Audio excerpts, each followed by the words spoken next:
Oh, I forgot to set up. Oh, poo! I forgot to set up the Twitter. Um, I'm curious how that works.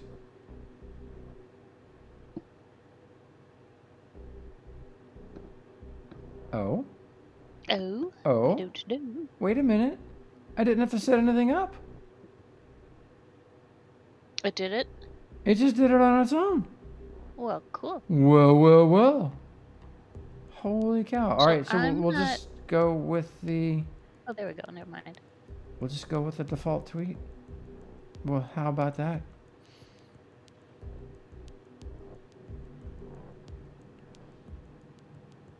So that's usually the tweet that I delete, but Yeah. interesting. I don't have to go create a broadcast. It's all out of magic. We like magic. Here we go. I'm going to drop it in the. There we go. So, okay, so the one I'm seeing, the big one, is the Periscope tweet? Yeah, that's Periscope. So I thought they were going to like sunset Periscope, but That's what... Yeah, I got a big message on my Periscope screen saying this, app will be sunsetted, blah, blah, blah. like April of this year, right? Yeah, and then nothing ever happened. Nothing so ever happened. So I don't know. Maybe I don't... maybe it's just not getting any new support. Yeah, maybe. Oh, that makes me so sad. I have a smart TV that got dumb. Don't. Prime Video decided to stop supporting my model of smart television. Oh no! So that's I terrible. still can cast to it. I just have to use a Chromecast now to cast to it. But it used to be automagic on my smart TV. I could just open up the menu and get Prime. But no, I can't. I have to cast to it from my iPad. Oh well. Oh, and it's a 3D TV, but no one's making 3D. Prime took all their 3D movies off, and I got to watch Avatar not only in the theater but in the TV room.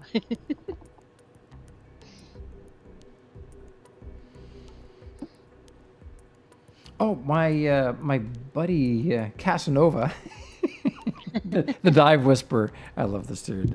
We've known him since Landmark. We met him in Landmark. He lives in Southern Virginia, and he's quite a character.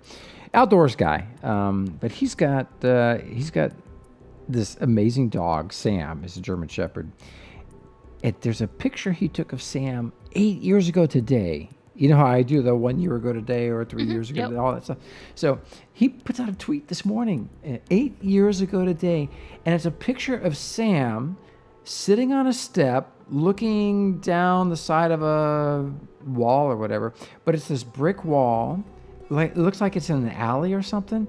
It just, it's just great photo composition. And then, of course, I forget, even though he's got a construction company and he's like a general contractor, this guy had a TV show. He's been in media. He's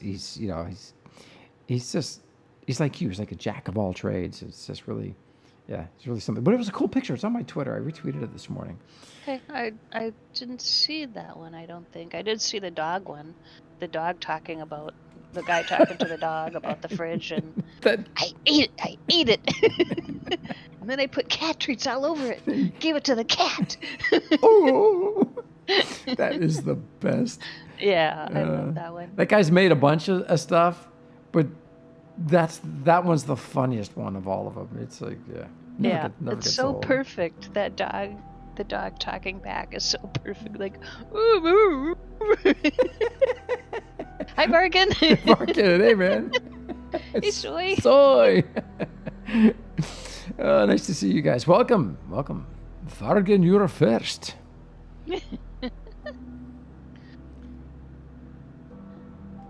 So there's a patch, and the release notes are like it's not release notes. It's a release book.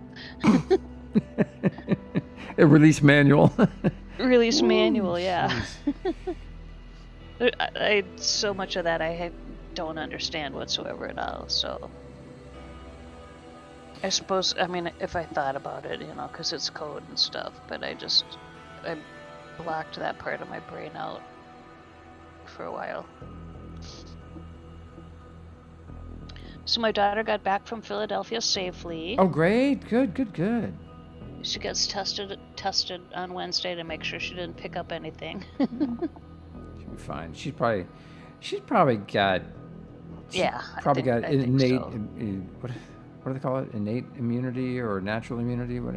She's been in healthcare. I think everybody in healthcare has like been exposed to it, and even if they didn't get sick, they got a protection. So, and which is supposedly like that creates like durable immunity.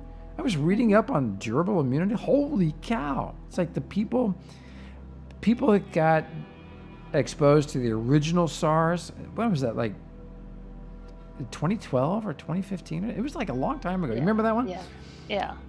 Anyway, I think I actually had that one. Or maybe 2010. Anyway, those folks have had like, when I say durable immunity, they still have immunity. It's been like 12 years or 10 years or something. It's crazy. I absolutely love science and medicine. I had no idea how much I enjoyed it. I think my old man scared me from it because he got into Harvard Med School until they had to cut on their first cadaver. And he passed out cold on the floor. That was his last week in Harvard Med School, and he transferred to the law school. Yeah. Well, that's kind of what my ex-husband did. He was going to go into med school, but then he actually went into like vet school. Okay, all right. Oh, and my daughter has now asked if.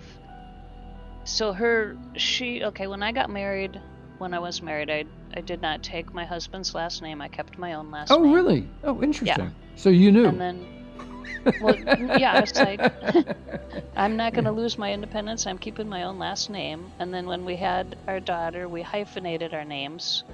So her first name is unusual to begin with, and then she had to hyphenate. Her last name was hyphenated, so she had to live with, through school, all like that. Good morning, Striker. Hi, Hegbard. You named her after that motorcycle, right? Kawasaki or something? Kinda. So then when she was getting married, she just quick took her husband's last name because it was short and it was, easy to pronounce. Sure, good. She was tired of, the hyphenated name. But there are a lot of doctors with that last name. So since she's going to be not only a doctor, she's going to be a doctor when she gets her double doctorate. She asked me if she could change her last name to my last name. And I said, sure. Well, she wants to be she's going to not hyphenate it. She's going to put my last name in front of her last name. But your last name is also your first name, so that's kind of interesting. So, but it's unique. It's unique. I've never seen that spelling before. So she's gonna be a doctor with my last name because there's very few of people with my surname in the United States because my dad came over from Sweden. Interesting. And awesome. We aren't the spread multiply type people. We're the only have a couple, like one kid. Yeah, Svenette. There you go. So Hagbard, yeah. Magic, or just M cubed. M2. Or M2, yeah. Yep. Mm-hmm. Yep. So then that's my story, and I'm sticking to it. So I was kind of proud, I guess. Oh, your daughter's an amazing kid. Well, she's not a kid, but just an amazing person. So, and we need thousands more that have her aspirations, because boy, the medical community is really taking a hit. Yeah, she's gonna have fun accomplishing what she has planned out for herself, but that's great. She'll do it. She interested in patient care or research medicine? I'll have to ask her again. It's kind of been varying back and forth. She was researching combining that with her computer skills. But I'm not sure right now where her mindset's at. And good morning, everybody, or good afternoon, wherever you are in the world. Hope you all had a fantastic weekend. Yeah, it Full was. moon. Oh, it was so amazing. Last night was like magical. Sunday was incredible. And Sunday. Here it rained. Whew. It rained all day yesterday here, so it Oh. wasn't magical here. That's coming our way then. Yeah, pouring rain. I don't even know how much we got. I should find out. So I was draining the pool as nature was trying to fill my pool back up. Good morning, Abel. Abel, hey, good morning. Top of the morning to you, love. So I got my double wide coffee mug. I'm like 3/4 of the way through it though. Boy, it was a rough weekend. So I'm happy that I'm starting to, pick up the occasional bug. But I think, I don't know if this one was just something bad that I ate. Oh, but man, Saturday was rough surfing. Holy cow! And Sunday too. And Sunday, of course, I had to be up super early for broadcasting. We had rehearsal that starts at 7:15, so I always try to get there at 7. This is on Sunday, so it means Saturday night. It's like 10 o'clock. I turn into a pumpkin.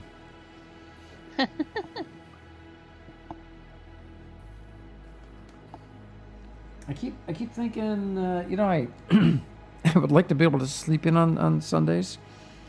Mm-hmm. But I get there and I realize that not many people can do the live stream production. It's not just sitting there doing what we do here for the show. It's the whole time I'm operating the pan tilt zoom camera interface for all the cameras. So it's like doing real live production. If you've ever been to or watched a concert live, you got the cameraman down there in front, and so we're doing that with remote cameras, and so we constantly have to change the position of the cameras, and it's and you have to do it without it being obvious. So it's kind of it's fun. It's fun. Just not as easy to teach. And the people that I've taught are like, oh, it's kind of complicated. No, thank you. Come on. We got almost 3 inches of rain on Monday. Oh, I'm looking at that. Oh, that's not good. No, it's good because we're still in drought. So okay, we're not in drought, and we're gonna get 3 inches of rain. I can just see it coming. Cyber, what's up, man? Update time, yeah. Get that update cranking. We got a little bit of a late start here. Some technical glitches. That sometimes happens. Weekend, like from Friday to Tuesday, all kinds of updates. So today, is the server still down? All right, server maintenance. I logged in. I got the patch. I got the patch downloaded, but I just tried to log into the game, but the server's still down. Oh, you click it anyway. I'm at the splash screen. Because sometimes you have the message there that says it's down, but it's not really down. Are you logged into the game? No. Should I try clicking play beta? Yeah, I just clicked play beta and it says servers and maintenance. Oh, you are correct. Sorry. Never mind. Exit outing. Hi, Roly Poly. And I saw Improvs was gambling, but I didn't see Improvs say hi.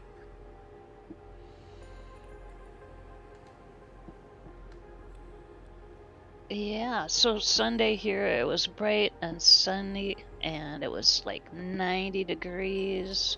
It was hot, but it was super windy. But I just put up with the wind, and I was in my pool from like 1 until 6. It was windy at night? No, it wasn't windy at night, during the day. Oh, okay. During the day. It was windy during the day. And then, so in the pool from 1 to 6, it was wonderful. And then after midnight, I was in the pool, and it was wonderful.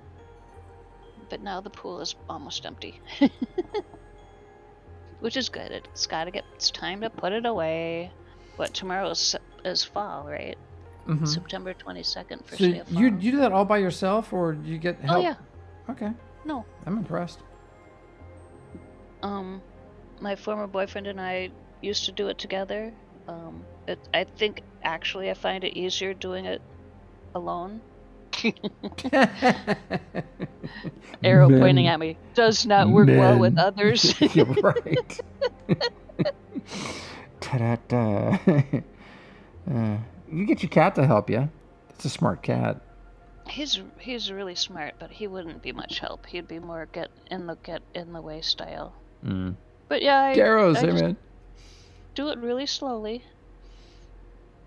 Hey, Garros. Slowly poly. Yep. And then I've devised ways, because once I get I can manage the weight of everything, except the liner once it's all folded up and it's in its box. I have to put that on a tarp and then kind of like drag the tarp to where I want it to go. Drag, rest, drag, rest. Glad I don't have to deal with that.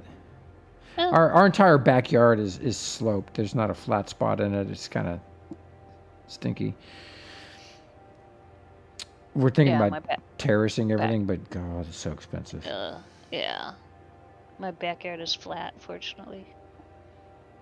Well, the backyard part is, then the side, it's a walkout basement, so both sides are on like a hill going up to the front yard. But perfect backyard for a pool. Hey, Eternal Dreamer Zero. This is the pre-show, yep? Yeah, pre-show, indeed. Well, the servers are down, and I've just been lazy about hitting that button to, go to the studio. Hey, Chronicus. Good morning. Hot coffee and morning brew. Feeling back to normal again. Cool. That's good. I got my coffee. Normal's good. Normal's actually hard to find these days. With the world. Oh, my God. So we do have some important things to cover, not related to DU. So just a quick primer. When this whole mess came out of China, when it was happening in China, back in January of last year, 2020, my wife's family was in Hong Kong, and I was just paying attention to the news. I pay attention to the world news, but I especially pay attention to the news over there because of my wife's family, and I care about them very much. And so I was tracking what was happening out there, what was unfolding, and there was a couple of people in China that I follow, and I was seeing some really unusual news and video footage coming out of there. And then we get a message from my wife's brother, my brother-in-law, who runs a huge condo development in Kowloon in Hong Kong. And we get a message forwarded to us from a friend of his, whose brother's like your daughter is a doctor, or she's studying to be a doctor. But this guy's a practicing physician, and he's in the province just north of Hong Kong. Shenzhou, I think, is the name of it. And he gets called to go to Wuhan, and he serves in Wuhan for 2 weeks, like from the beginning of January to mid-January, and he finishes his 2-week stint, comes home, packs up his family, and leaves China. And he left a message with his brother saying that he had witnessed 10,000 deaths, and he was leaving China. And so my wife is listening to this voicemail message in Chinese that was from the doctor's brother, and she her face turned white, and she nearly dropped the phone. So, man, at that point, I was like, man, if the news is not caught up with what's really going on over there, this could be really bad. So I warned everybody in my we got a coffee group, my coffee group Magic. Yep. It's like 20 guys, all, most of them retired, and they're all pretty damn funny, and they're all, every single one is like a character, almost as much as you. Well, I guess that happens, when you retire. You don't have to, you just be yourself. So anyway, I was warning them, and I was showing them all the video footage, and I let them listen to the voicemail message, which really didn't do any good because none of us spoke Chinese, but I translated it for them. And I said, you guys need to start buying supplies and dry goods and toilet paper. And oh, so it's your fault. Yes, right. So they all kind of like, yeah, whatever, dude.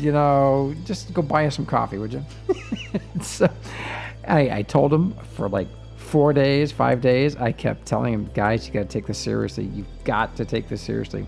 And then an epidemiologist that I follow, a wonderful guy. He covers finance and science, and he's just a data guy, probably like your daughter, just a very data-driven, common sense.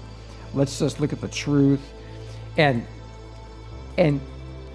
he says everybody watching this, he put out a video. It's like, everybody watching this needs to start preparing now. You need to go like get toilet paper and dry goods, and you're gonna need like maybe a 6-week supply, maybe 2 months. So I'm like, I came into coffee, and I sit down, and I put my phone on the table, and there's 10 or 12 of us sitting around, and I said, all right, guys, listen to this dude. This guy's a doctor. He's an epidemiologist, and they like listen to him for 5 minutes. When the video's done, they're all getting on their phones, and they're ordering MREs and oh my God, it was so funny. But they listened, and so here's what happened. Here's a bunch of retired dudes and their families, and they were all when the lockdowns hit, and remember there was like a period of time when it was like hard to get to the grocery store, and you couldn't get toilet paper to save your life. They were all prepared. It was all prepared, and to this day they all thank me, and I still get the occasional apology. Dude, sorry we didn't listen to you more carefully, and thank you for caring about us enough. So I've on that theme, I've got some news, really important news to share, and it's not in the news cycle yet, and but it's important. And I figured, last time when this crap went down, the show was on hiatus. Remember, we were taking a break because my kids and everything. I am the TP Raider. Yeah, that is me. But actually, so I can remember being in Costco, like loading up my cart, and there was like, the place is full, not full, but just a normal full. And there was like only one other person in the entire place that looked like they were stocking up for the end of the world. So it was me and them, and we're like winking at each other. It's like, nobody knows, do they? And like, no. So, yeah. Anyway. So, got some really important news, and we'll discuss it here in just a moment. I need to check on the corgis really quickly. Maybe refresh my brew. And we got time to kill. I think the server's still not up. Is that right, Magic? I'm getting the patch for PTS right now, so I don't know. Ooh, I didn't even think about that. Should we play on PTS instead? Well, if it's up, it was a big patch, 6.45 gigabyte patch on PTS. Oh, seriously? Yeah. Okay, let me get the PTS patch. God, I hope I got enough drive space on my hard drive. PTS is down too, says Karos. Okay. Oh, look at that. Oh my God, 6.45 gigabytes. All right, well, tell you what, I will go check on the corgis, and I will be right back. Don't touch that dial. Okie dokie. Magic will be here to talk to you guys. Ha! Oh, sure.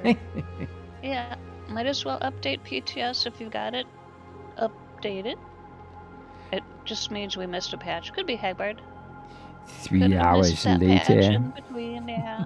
Yep. All right, I'll be right back. Okay. So I thought I had seen a message from Shocker on the Utopia. I'm taking over the show. I do actually, Carol, so we have a new schedule. Another new schedule. Tuesday and Wednesday we're on Landmark Explorer, 9:40 Eastern to about 1 or so Eastern. So Tuesday, Wednesday. Thursday, Gio's got stuff to do, so I'm streaming from my channel on Thursday mornings. And then Friday, we're back on Landmark Explorer with a late start, because Gio has basketball in the morning, so we start streaming about noon Eastern on Fridays. Yeah.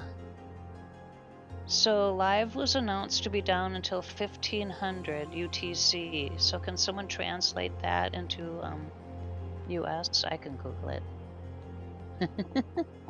1500 UTC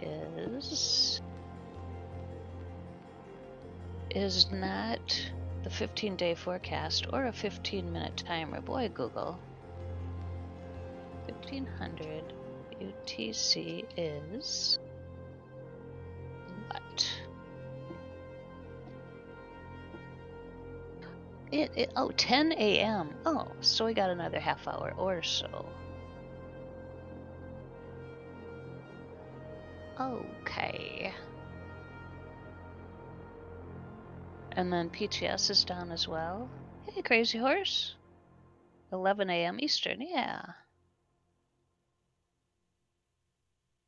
Time dot is /UTC. That works? Cool.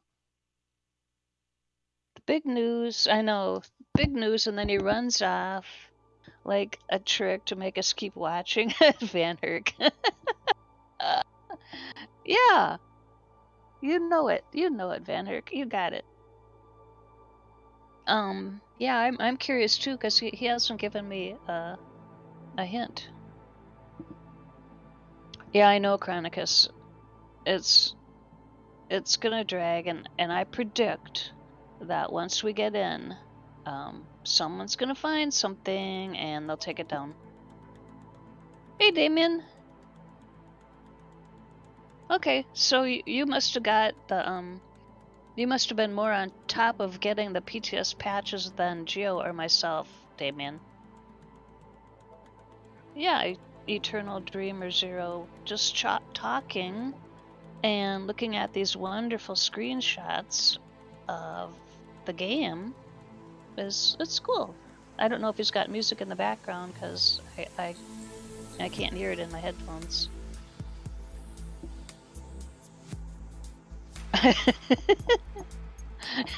Damien, your liver server did update. Your live server did update. Yeah, 1.16 gigabytes. Yep, that's live. So we're looking at these wonderful, some of these I actually took, of these screenshots. Yep. Someone else made giant robots. Yes, Striker. Striker made the mechs? Or no, Starfury. Sorry, Starfury made the mechs. I get those guys confused because they both are working on one hangar together. Accidentally, all warp beacon schematics will get deleted. Yeah, that would be a big accident, huh, Hagbard?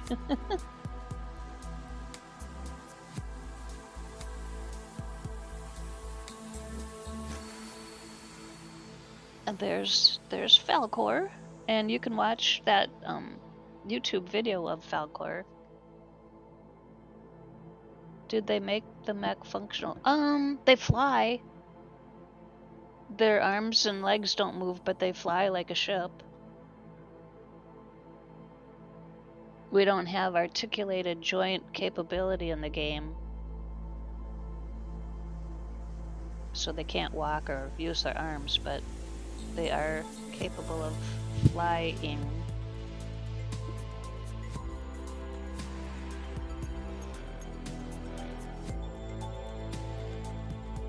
Oh, I never saw that bug, Crazy Horse. Crazy Horse says that there was a bug on PTS where you crash straight to the desktop when you right-clicked on a seat and tried to edit the Lua properties on any ship using the ARCHUD. Ooh. Did you report that, or did you tell the ARCHUD person?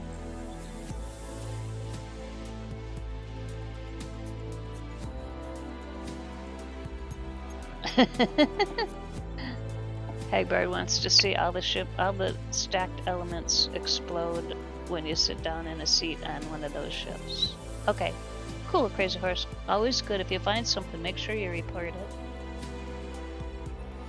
It was just the ARCHUD. Vanilla and Saga are fine. Okay, good to know. Hey, Chewie.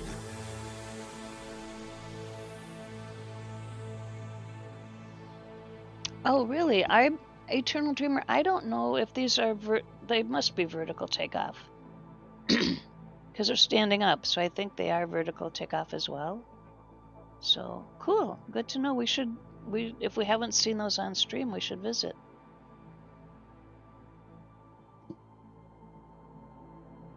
Once the server gets back up in about 15 minutes. Good morning, Bad Viking. BV, what's up, my brother? My brother from another mother. And is that Chewie in the house? Chewie's in the house. Cool. Good morning, Chewie. Oh, you use the gyroscope to change the orientation mid-flight. Interesting. Hey, Coffee Junkie. Junkie, what's happening? All right, so for those who are just arriving, we've got got a basic news story that's not made the media yet that it's important. I wanted to share it with you guys because we care about everybody here that watches the show, and I want to get this information out there. So we'll talk about. Ready? I'll kick off the show right now. Oh, by the way, corgis are fine. I went to get my coffee and spilled my coffee. Oh, okay. on myself, but it's okay. I was wearing black, so okay. It's all right. Okay. But I opted for kombucha instead, so I got myself a kombucha, and I've been dealing with this ulcer. I don't know. I eat well, take care of myself, but I don't know. Got this ulcer thing, and so the kombucha just helps. Oh my goodness, it's like manna from heaven. It's good. I don't know if you guys drink kombucha, but if you haven't checked out kombucha is good. It's a probiotic support, health, whatever. Mm-hmm. And there's a lot of, and it's become popular. I didn't know what it was at first. It's like, what is this kombucha stuff? And it's, it's good. Anyway, it's good. So I've been trying it out. Mango passion fruit. Hey, Wraith. Good morning. All right. Well. Hey, Death Knight. So Death Knight says he was wearing black. So is Geo naked now? I doubt it. No, still wearing black, coffee stained black. So it's all good. It's my pirate shirt. I got my pirate shirt on. What better thing to do than spill coffee on your pirate shirt? It says the beatings will continue until morale improves. That was the motto of my publishing company. I had that motto across the wall on the inside of our publishing company. You couldn't do that these days. had 50 college kids working for us, and another 12 managers. It was fun. Good times. But that was our motto. The kids loved it though. They're like, "Rawr. This is such an awful job. My boss is so mean." Mm-hmm. Yeah, I know. Tell me about it. Yeah. Yeah, right. Firsthand. Yeah. All right. Well, let's. Shall we kick things off? Yeah. The following Pirate program shirt. is closed captioned for the thinking impaired.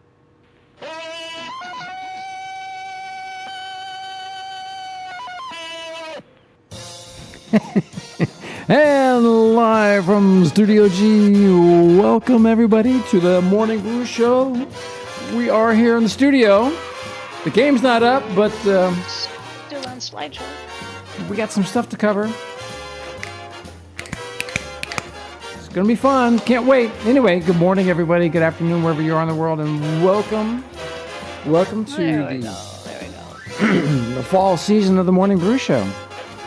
So, got magic, and this is our 7th year. I cannot believe it. Rionico, hey man, welcome. 7-year itch. I might have to go find another streamer to work for. We did take a year off, so I don't know how that. Oh, okay. So we started 7 years ago this month, but anyway, welcome everybody to the show.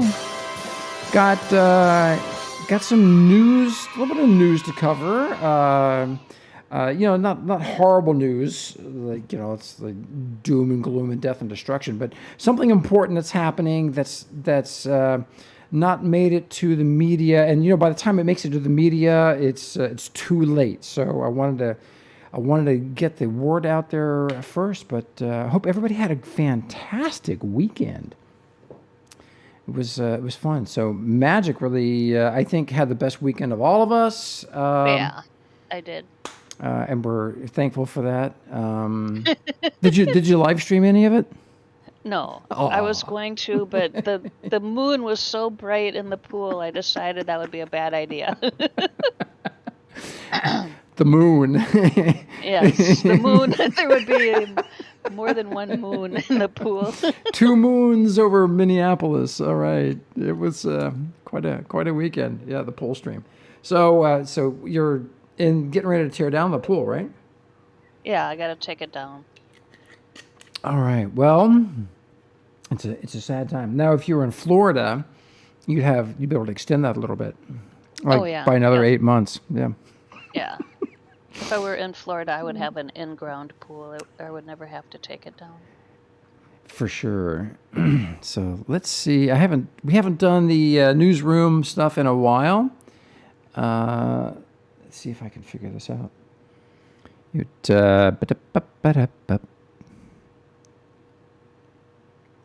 All right. Got some interesting stuff here. Let's see if we're able to get that to work. All right. And lo and behold, I'm gone. Oh, well.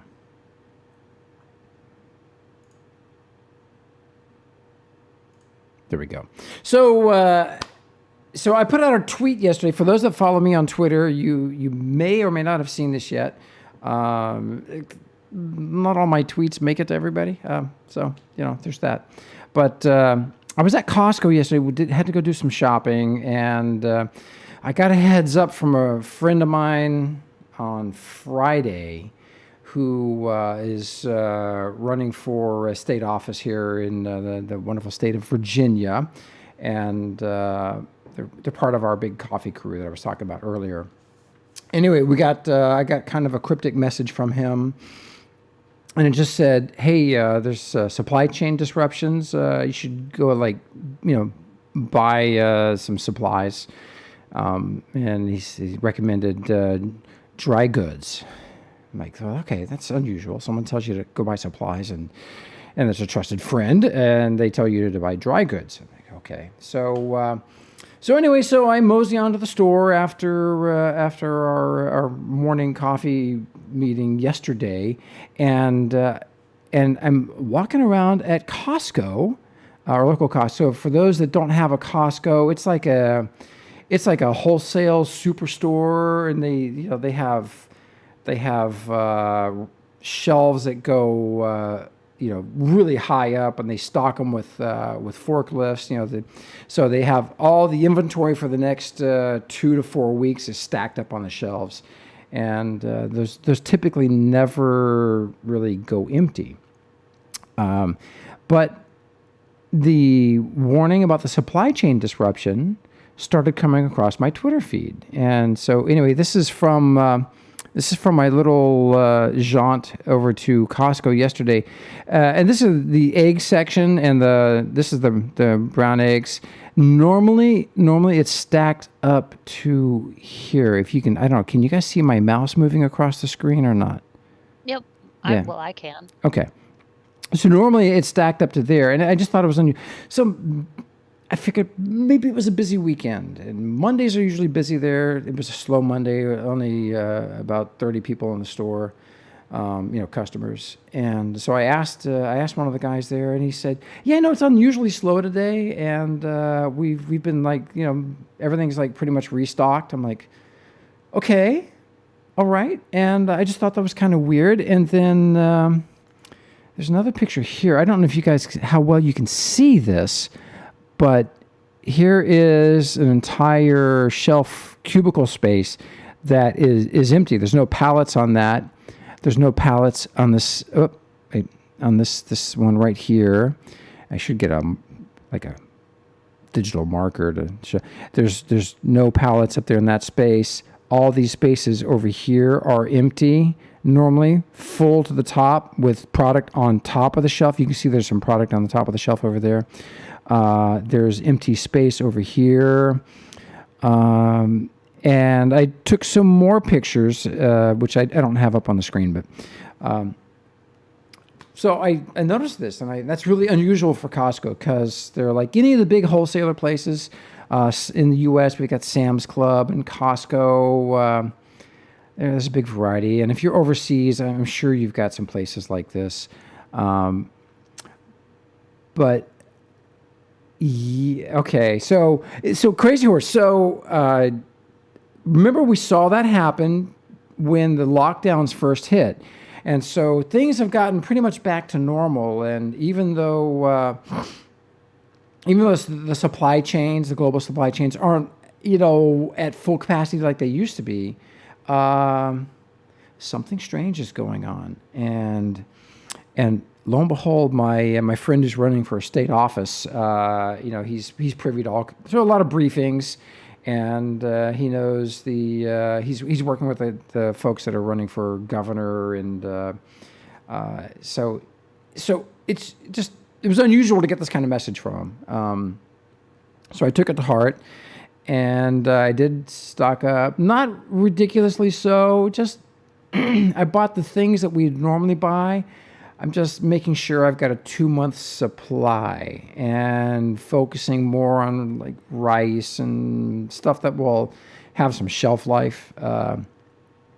But this was the tweet that caused me to send out that message. And the reason I'm sharing this on the show here is we love you guys. I care about you, our viewers, our friends. We spent much of the last year with you, and I would be remiss if I didn't at least share this info, because I got this right a year and a half ago. I called it, and a lot of my friends in my retirement coffee group didn't take it seriously until they heard it from epidemiologists who also covers global finance and stuff, that put out a video on YouTube, and he warned everybody, hey, you need to go buy stuff now. And I think we're at that point, and not trying to be alarmist, but what's going on here is there was a crash in the markets yesterday. The Dow dropped 900 points. Here in the U.S., and I was a trader. I was a day trader for years. That's what I did professionally before I became a full-time dad.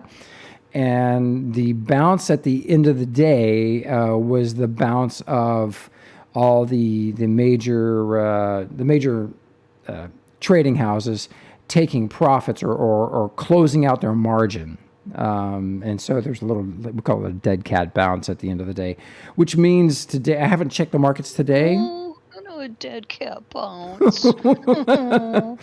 But we can take a look at the markets here really, really quickly. In fact, let me go back to the newsroom. I think I got a market ticker in the newsroom here.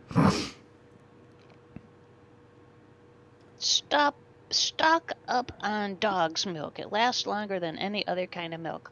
I agree, Wilder. If you guys drink milk, get dog milk.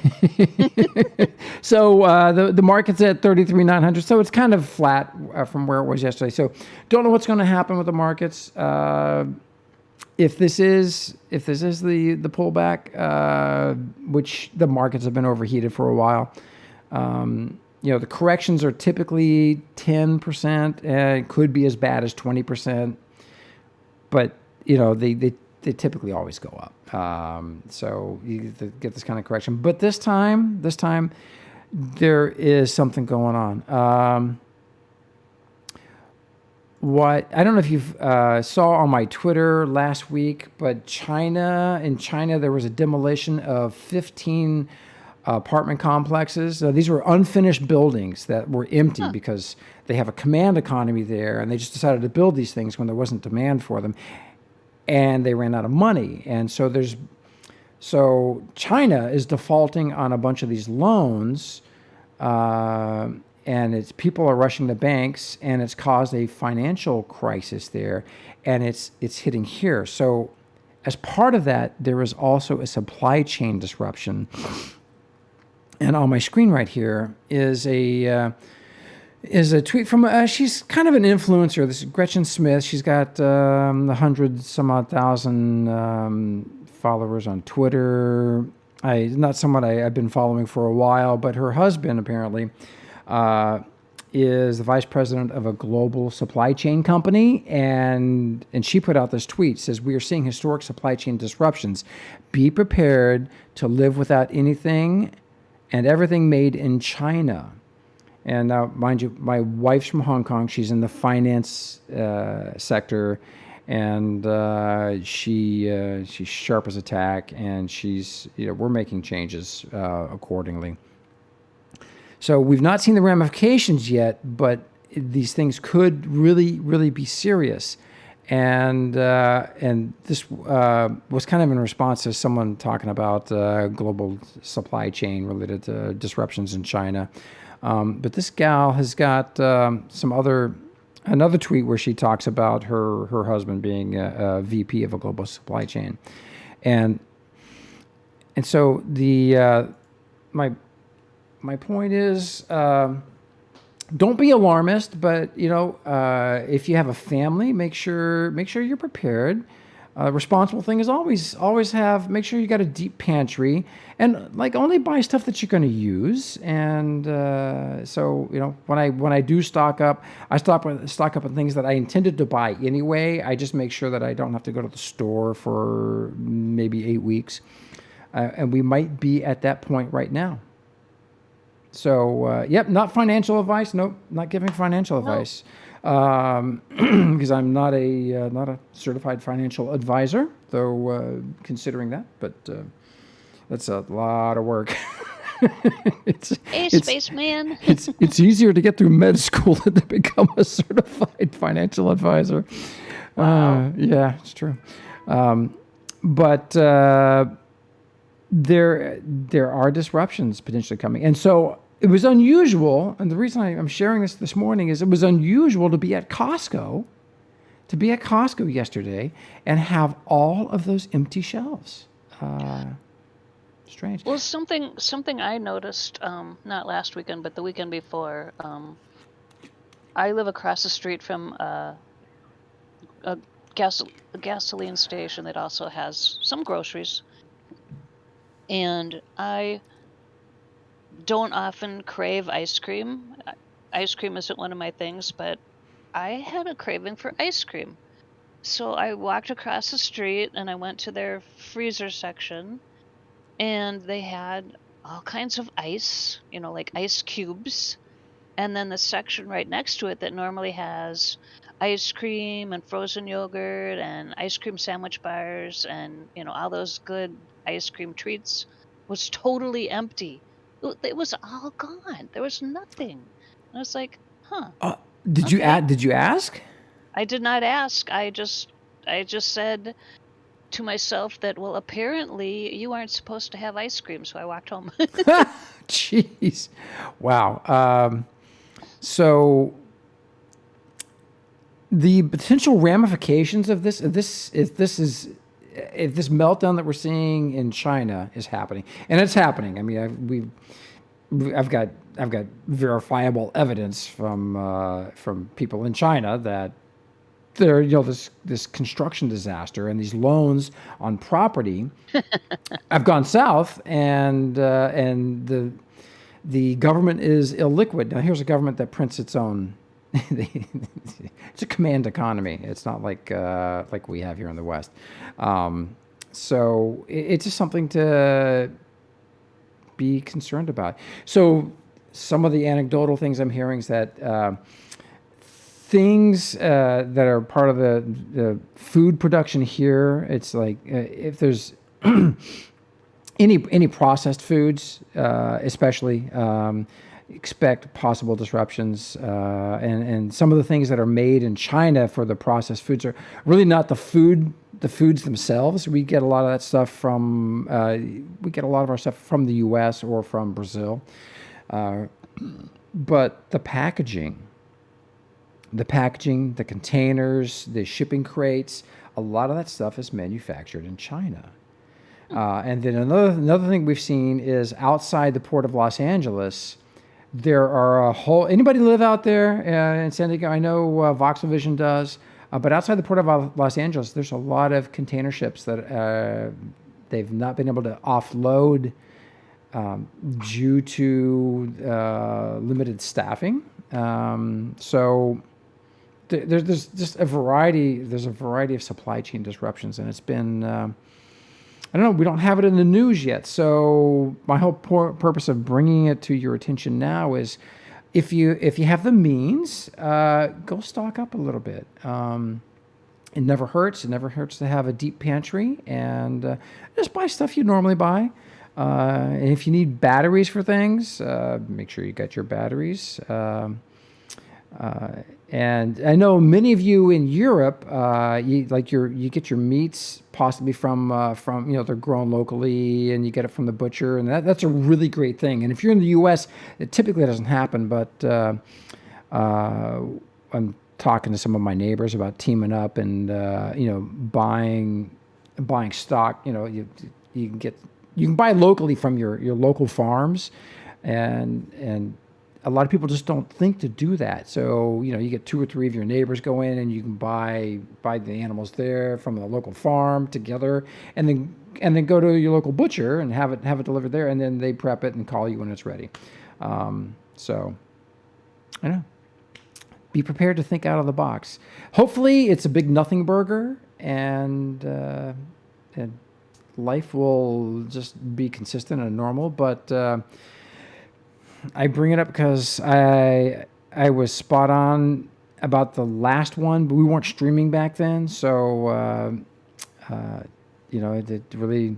I warned the folks at my local church and at our coffee group and in my community here, and because of that, lots and lots of families didn't experience any disruption when the lockdowns happened, and they weren't able to go shop or get food as easily or readily as I don't know. But anyway, so there's someone who will know. So 1K is he's 1K's job. He works in the industry, and he knows if there's disruptions going on or not, or if the shortages. So he's like the canary in the coal mine.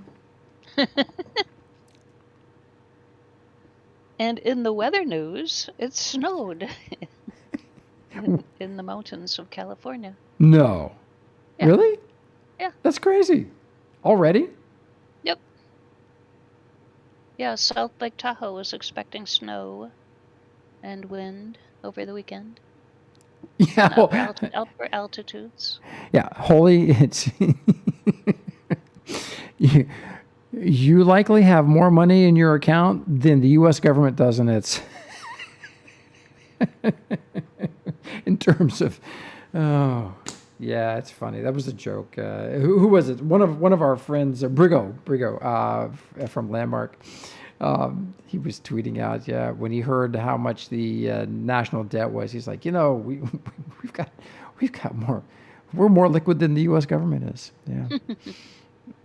So it's crazy. So anyway, just be prepared. It just can't hurt to be prepared.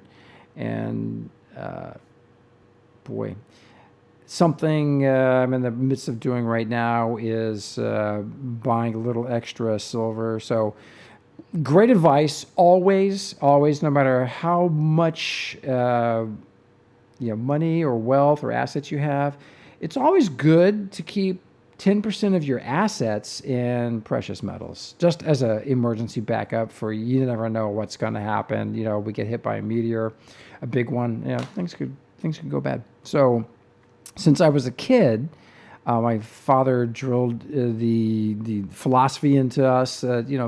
Make sure you got 10% of what you own in silver or gold or whatever. And silver is the easiest of all those to get your hands on.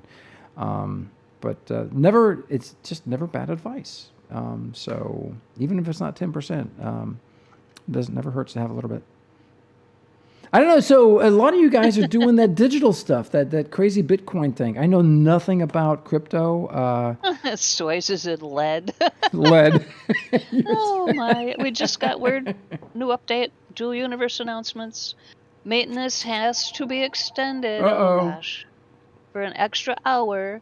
The hamsters are hungry. They also need to be fed despite all the food we already gave them. So new ETA for reopening is 1600 UTC. Thanks for your patience. We should maybe get 1K to restock the shelves over there for those hamsters. So where do you store all your silver? Abel wants to know. Silver. All right, so keep it in a safe at home. Oh, okay.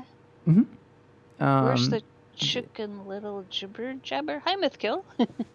I mean, I've got, we've got some, we hold silver in some of our accounts, trade accounts, but we don't have physical ownership of it. So if the world goes to hell in a handbasket, that's just a write-off. So, but there's lots of places where you can purchase silver. Always best to go look at the spot price. Look at the spot price, and remember, you're always going to pay more than what the spot price is. That's just how that works, especially when demand's up. But silver's still not too bad. Coins, I prefer coins. The coins are expendable easier. Coins are more expensive. I was a coin collector. I collected coins since the time I was a kid. I've just always been obsessed with this stuff. Yeah. But you can't eat silver. But boy, when you want to buy that ham hock, and you got the silver, and everybody else has got the worthless cash, it's going to you. Yeah.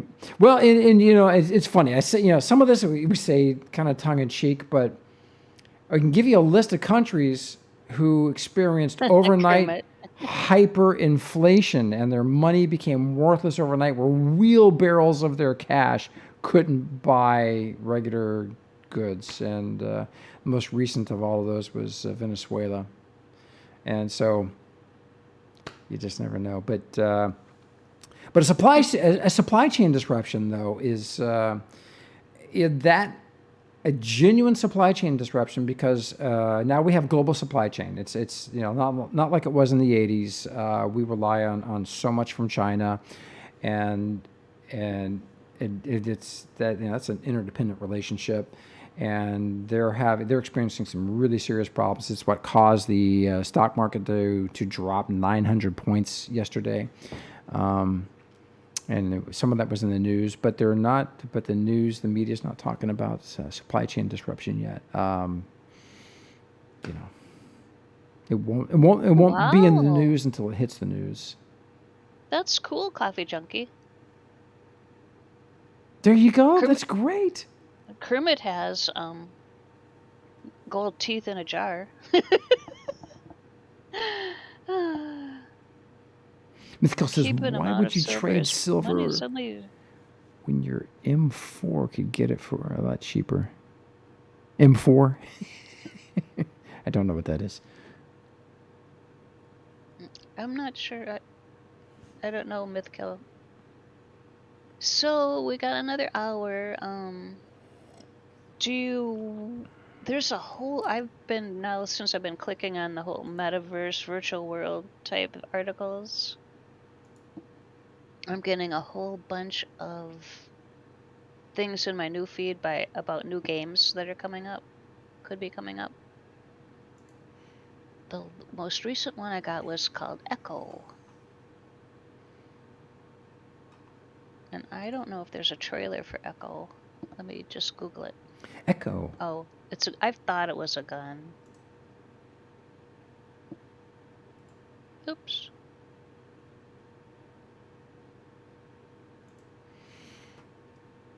All right, bear with me here just a moment. I got another article. Oh, it's going to be on Steam? Nope, that's not it. That's an old one. There's a new Echo, not the old 2017 Echo. There's a new Echo. So, all right, Magic. Here's an article from Forbes, and it says no end in sight for the COVID-led global supply chain disruption. And this just delves more deeply into the matters related to what we're discussing today. It says the chain is only as strong as the weakest link, so the saying goes. When it comes to the current state of the global supply chain, the weakness is everywhere. Massive dislocations are present in the container market. That's mostly China. Shipping routes, ports, air cargo, trucking lines. And we've got Star Fury is a trucker. He works in the trucking industry. And here, let me drop this link in case anybody wants to spend some time delving through this. This is article in Forbes. I think Nuber forwarded that to me last night. So here it talks about the collapse and subsequent surge in consumer demand. Stress in the supply chain predates COVID. Trade tensions, particularly between the U.S. and China, escalated under the Trump administration with the introduction of unprecedented tariffs. And then came COVID. And like I showed earlier, there's a gal that I just started following on Twitter. She got 100,000 followers, or whatever. But her husband is executive in a global supply chain company, and he said they're having major disruptions. So keep your eyes peeled. But the impetus for me was I got a warning from a friend of mine who's running for state office, and when I went to Costco to go shopping at a slow period, a lot of empty shelves, and I just didn't expect that at Costco. So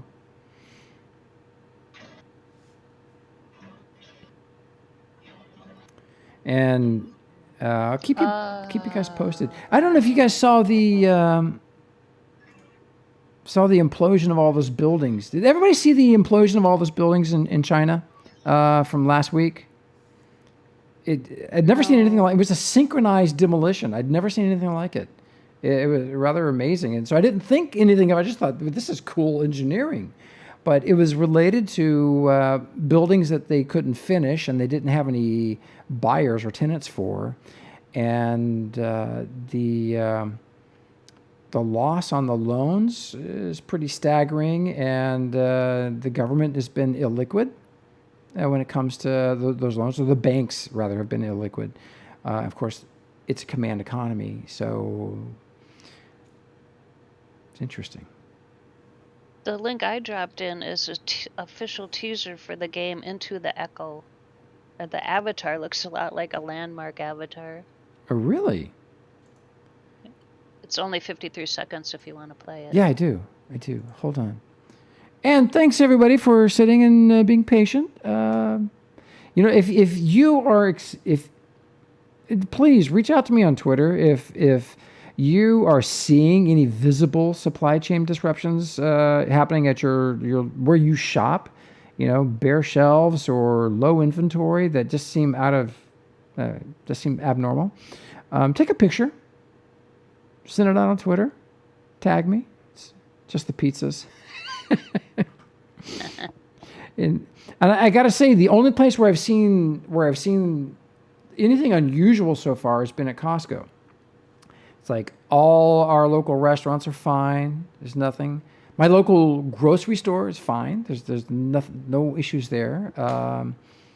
But like I said, man, if I got this info and didn't at least share it, I'd be remiss. Oh, BV, yeah. So we've known there's been wood's been expensive, and so I've got a buddy who's a general contractor, and he said he's still able to get supplies, but it's just the prices for everything are a lot higher. One case says they have a lot of extra supply, no real shortages, normal outages from back to school, right? That makes total sense. But there's more a shortage of workers. And I think for goods coming into the U.S., that shortage of workers like at the docks to unload stuff and transport stuff, I think that is one element. It's one of the elements, I think, in the Forbes article. Yeah, it's not just there. It's restaurant workers, grocery store people. It's all kinds of people that, I don't know. It's, missing tons of different brands of glue. Oh no, Bad Viking. In construction, that can be a big deal. Yeah. That can be a big deal. All right, let's see if I get this thing working.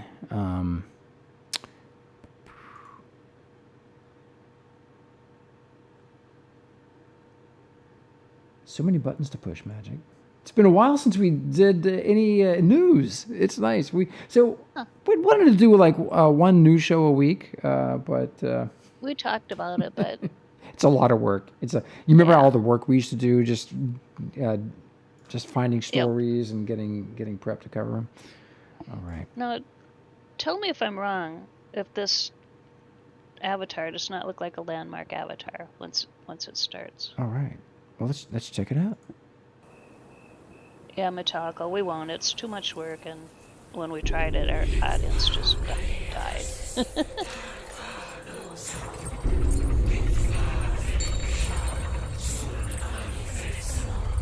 So this is a trailer it's called Into the Echo, and it's gonna be a multiverse.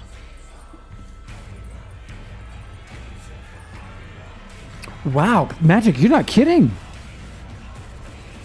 Looked to me like a landmark avatar.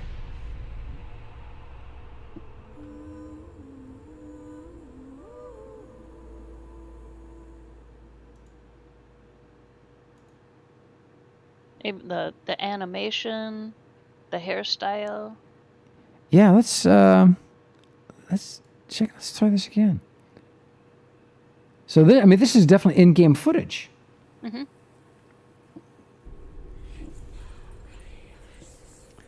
That's amazing. So I signed up to try to be an alpha tester. All right, it's in alpha. Yeah, it's not out yet.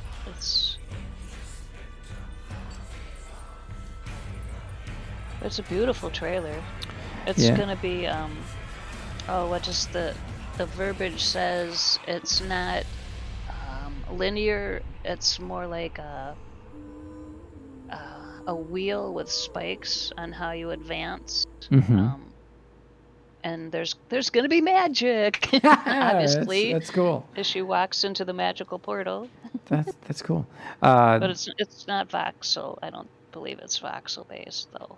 Yeah, it's the whole voxel thing is the attraction for me. It's why I'm just so dedicated to Dual Universe. There's not been another voxel based MMO that just makes it for me. But I got to tell you, the other thing that I really dig is having a rich environment and really great character models and variety of outfits and customizations. The character is like your alter ego. It's it's you in that world, and so to have that level of customization is always amazing.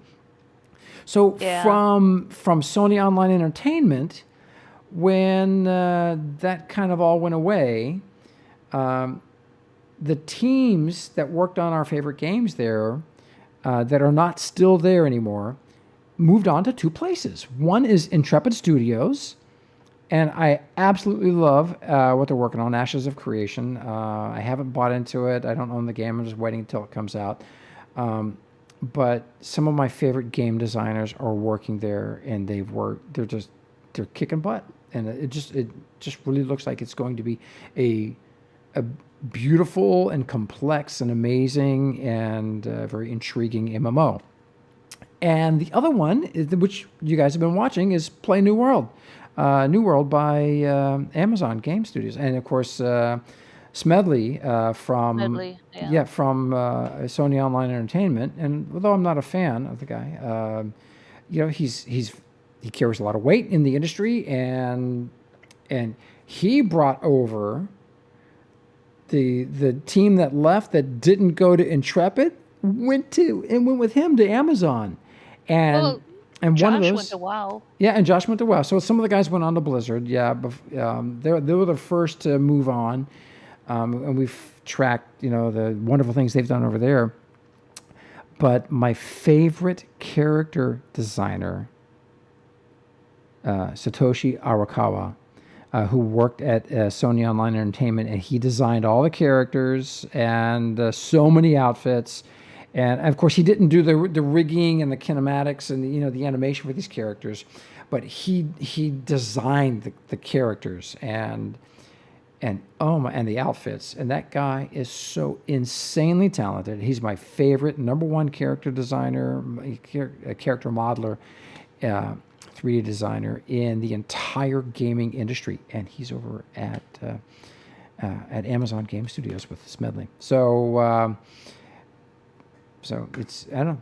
I think it's going to be really great things for. I don't play the fantasy MMOs anymore, the RPGs. It's been many years playing EverQuest and love it. Admire what they accomplished in that, but it's only the voxel stuff that holds my interest anymore. After our experience in Landmark, it's like, wow, to see content created by players instead of developers is really amazing. So give me an amazing character that can be highly customized, and then give me the ability to have to just have this interactive game loop with all the other people that play, and then let us go interact with the stuff that players are creating, because players are going to create far more stuff than developers will ever have the time to do. So it's why we love all these voxel games.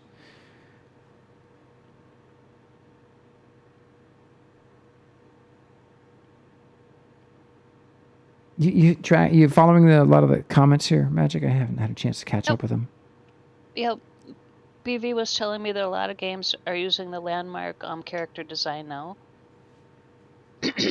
And Shizuku's going to play Pantheon. It looks a lot like EverQuest. And of course, Pantheon 1K. was created by the original EverQuest guy. And sadly, Brad passed away 2 years ago. Suddenly, it was so sad. But I'm glad that they're pushing ahead with that. Decker, hey man, Decker TV asked, Landmark remake when? Well, so we got some news. I think Metallica may know more about it than anybody else here.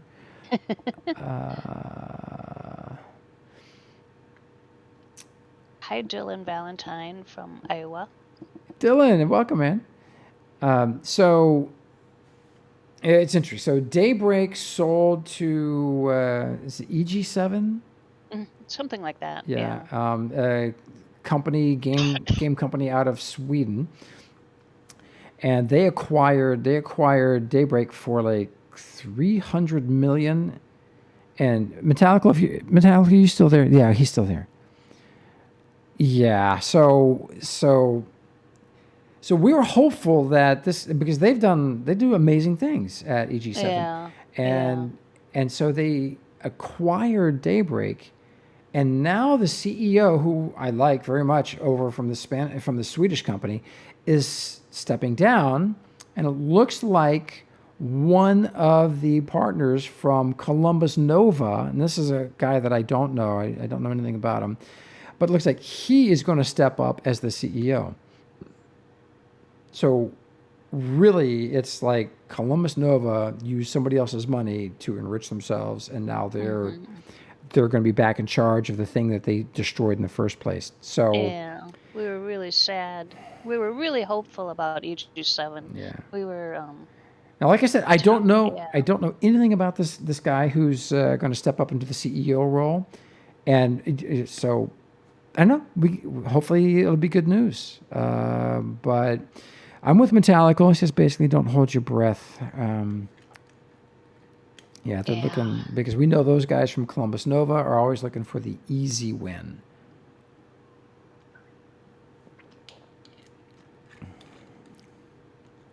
So, Crazy Horse. So Crazy Horse says he went back to EQ2 for a bit. It just wasn't the same. Interesting. Okay, I haven't played it in so long.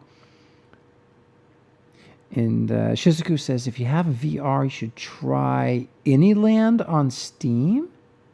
You can make anything. Make anything? Ooh. Well, that's interesting. Magic Shizuku, can you send us a trailer for that? I don't have any VR. I don't do the VR stuff. I've got one. I haven't used it in quite a while. But mine's standalone. It's not hooked up to the computer. 1K says, yeah, the MMOs are making a slow comeback now that WoW is dying. I didn't know WoW was dying, but yeah, some of these things get long in the tooth. WoW hold such a large section of the gaming community. It really... EverQuest was just going off and away, and WoW just kind of pulled the rug out from under it. WoW is dying hard. Interesting. I did not know that. And Decker asks, have we seen Palia? I have not. Yeah, there you go, BV. That's pretty much the way of things. Okay, there's an Anyland trailer. Thank you. Okay, we'll cue that up.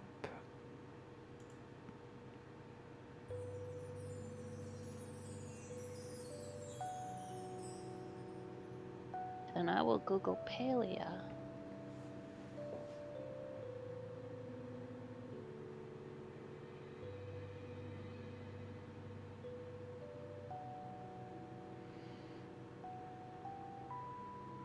Oh, that looks pretty. Palia.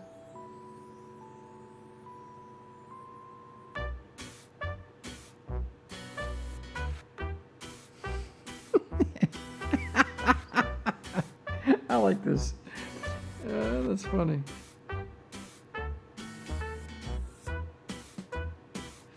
Oh, I can see why Shizuku likes this.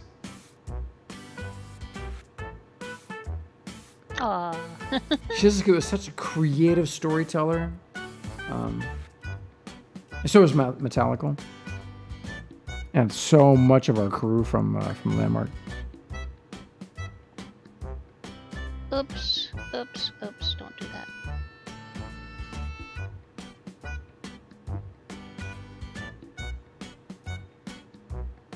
Fascinating. That is really fascinating.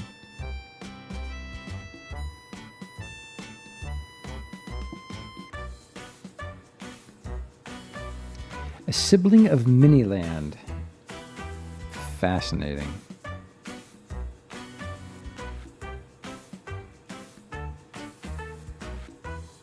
Wow.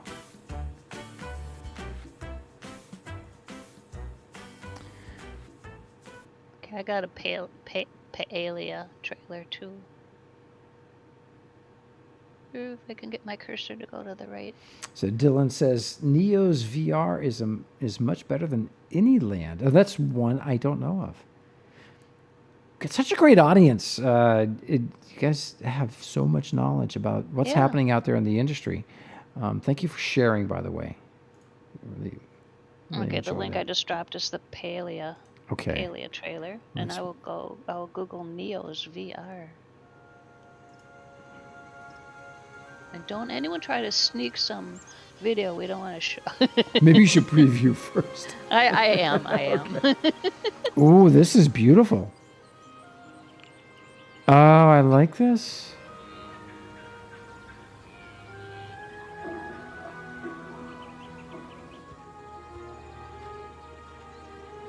Yeah, I think you're right, Metallical.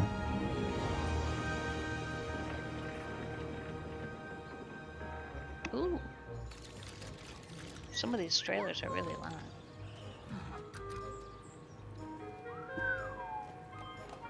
Hey, that is cool. Check this out. Oh, wow.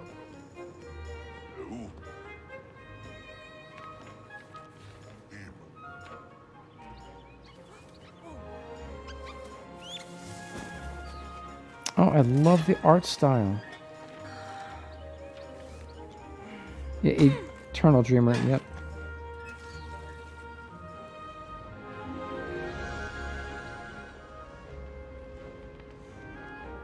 Oh. Neo's VR looks really familiar to me. In fact, I think I played this on my VR thingy.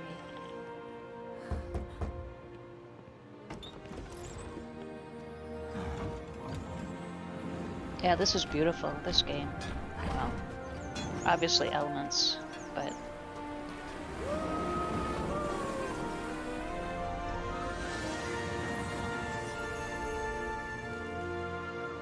It does look like Disney. It says, Wow, that is cool.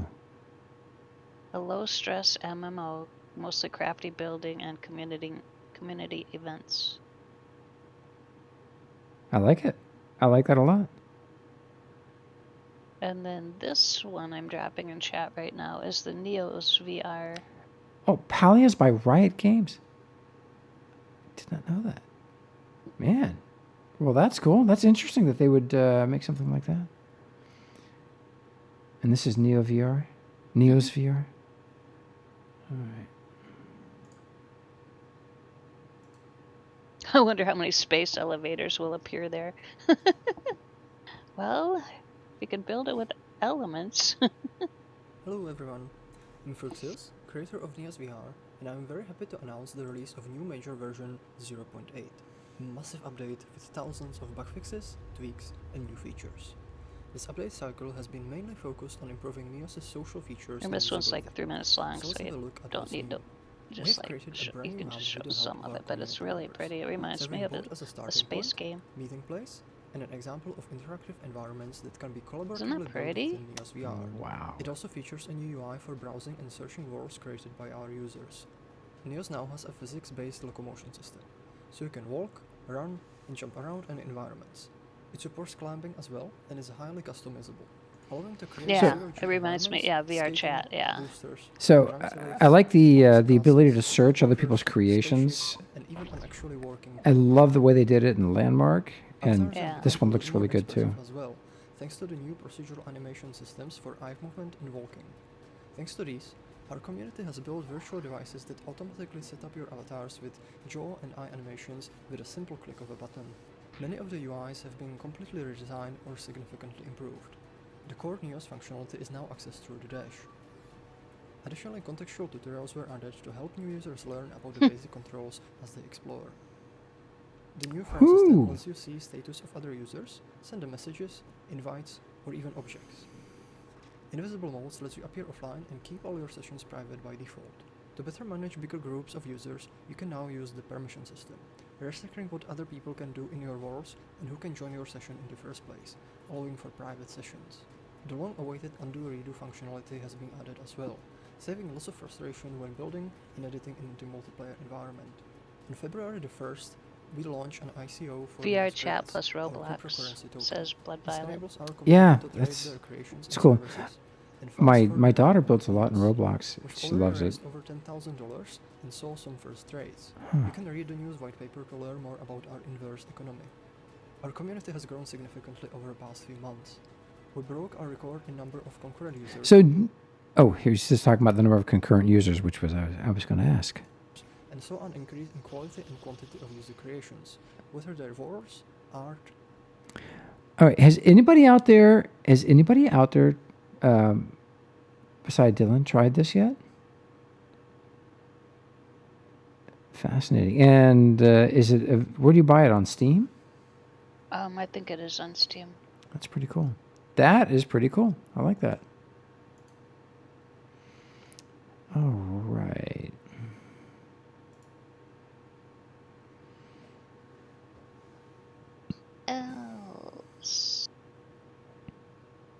Metallica Spellbreak is a fantasy magic-based battle royale game, but the cell shading in that game is amazing. I want a game that looks like that, like a cartoon. Best cell shading that he's ever seen. Huh. And Soy says the premise of Palia is that humans have been missing for a long time and now are starting to reappear in the world.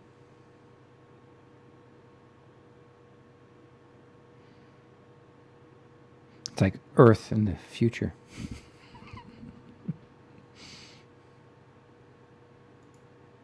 Oh, did we do the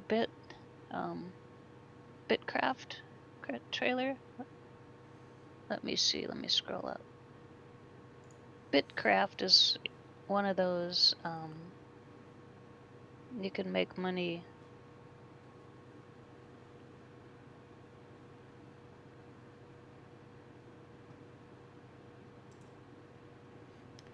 How are we doing on server at Well, Novacorp? Is it up yet? Nope. We had another hour, so we still have about 20 more minutes. All right.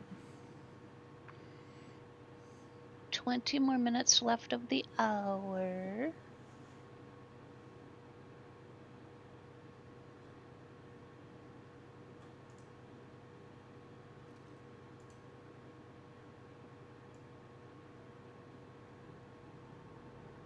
Oh yeah, I think we did do the Bitcraft one.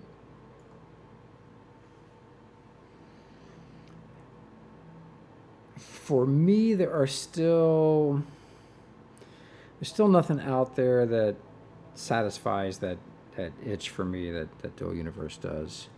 The long development cycle is it's been tough. I won't kid you. We got started with DU in what was that, September of 2017? I think so. Yeah, it's been a fun ride. I have so many pictures that I took during the pre-alpha and the alpha, and I tried to get a lot of them approved for release, and that was like a year ago or just over a year ago, and they weren't willing to do that. Might revisit that. See if they would be willing to. Yeah. Because they're really cool pictures, and they show the early aspects of the game.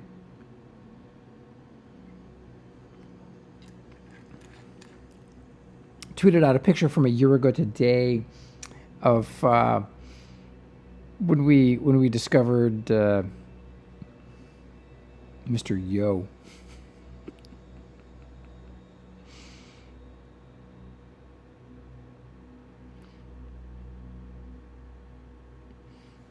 You guys remember Mad Rambo had that sculpture character, yeah, and yeah. it said Yo, yeah, but from the back it was Oi. Okay. Yeah. Yep. So I tweeted out a picture from the back of it today. It said Oi. Hey Kermit.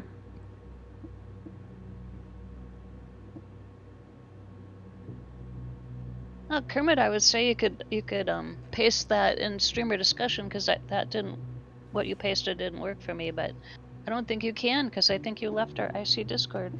So BV says Jinna Bridge of Spirits was released today. Or Kinna. Okay, Kinna Bridge of Spirits. Interesting. Someone's looking for a single-player game. Some of these single-player games are so fun. They just draw you in, and it's great storytelling and amazing graphics. Who's the guy that built that voxel game? Teardown?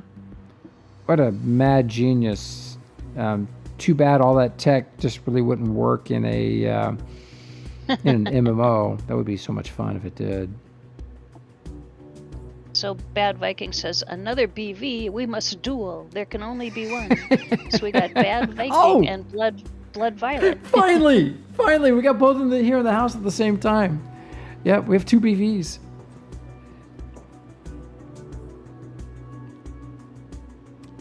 One versus one on Rust. Do you have Rust, Bad Viking?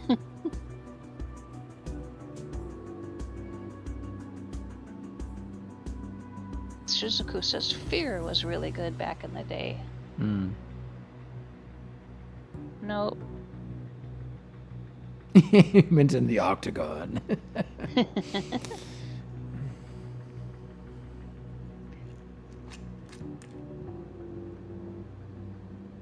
So Kermit did a massive purge of his Discord channels, and he purged IC Discord.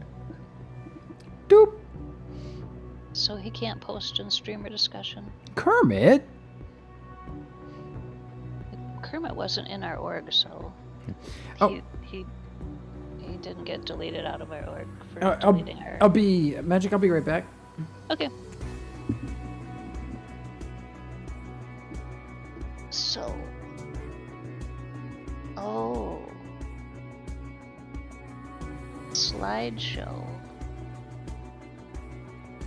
We gotta do the guess who took this picture slide, except for the stream delay. Nah, Kermit. Not at all.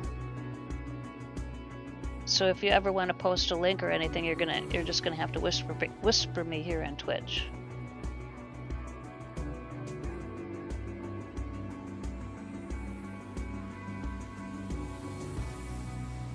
Oh, you couldn't.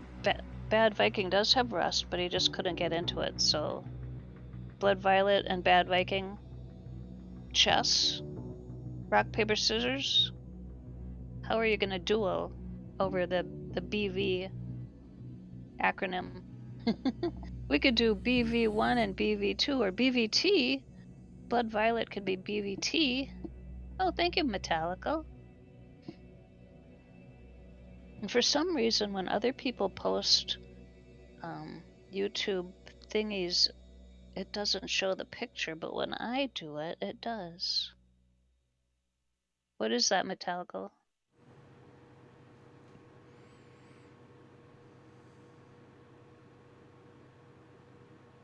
Hey, good morning, Core Players Group. CPG, what's up? Welcome. Oh, this looks interesting. Okay, we gotta look at this one, Gio. Ooh. Amazing voxel game engine maybe even better than Teardown. No way, that can't be possible. I don't know. Well, It's a voxel engine demo. Just that Teardown is relatively low resolution. And if you've watched it closely, it's very low res, which is why it plays so well. But the guy who created it, absolute genius. Dennis something. To find him on Twitter.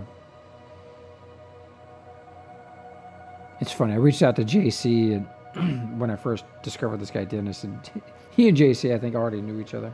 Or certainly JC was already familiar with his work. So I pasted a link in from Metallica on the Amazing Voxel engine. Oh, did I miss it? Hold on. Yeah, it's up above. Ah, there we go. Yeah. It's up above. It's in between. It's right there. What's up, everybody? I love that picture of Quartz.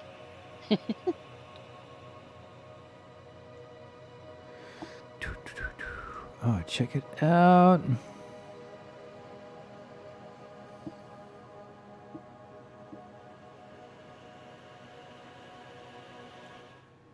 All right.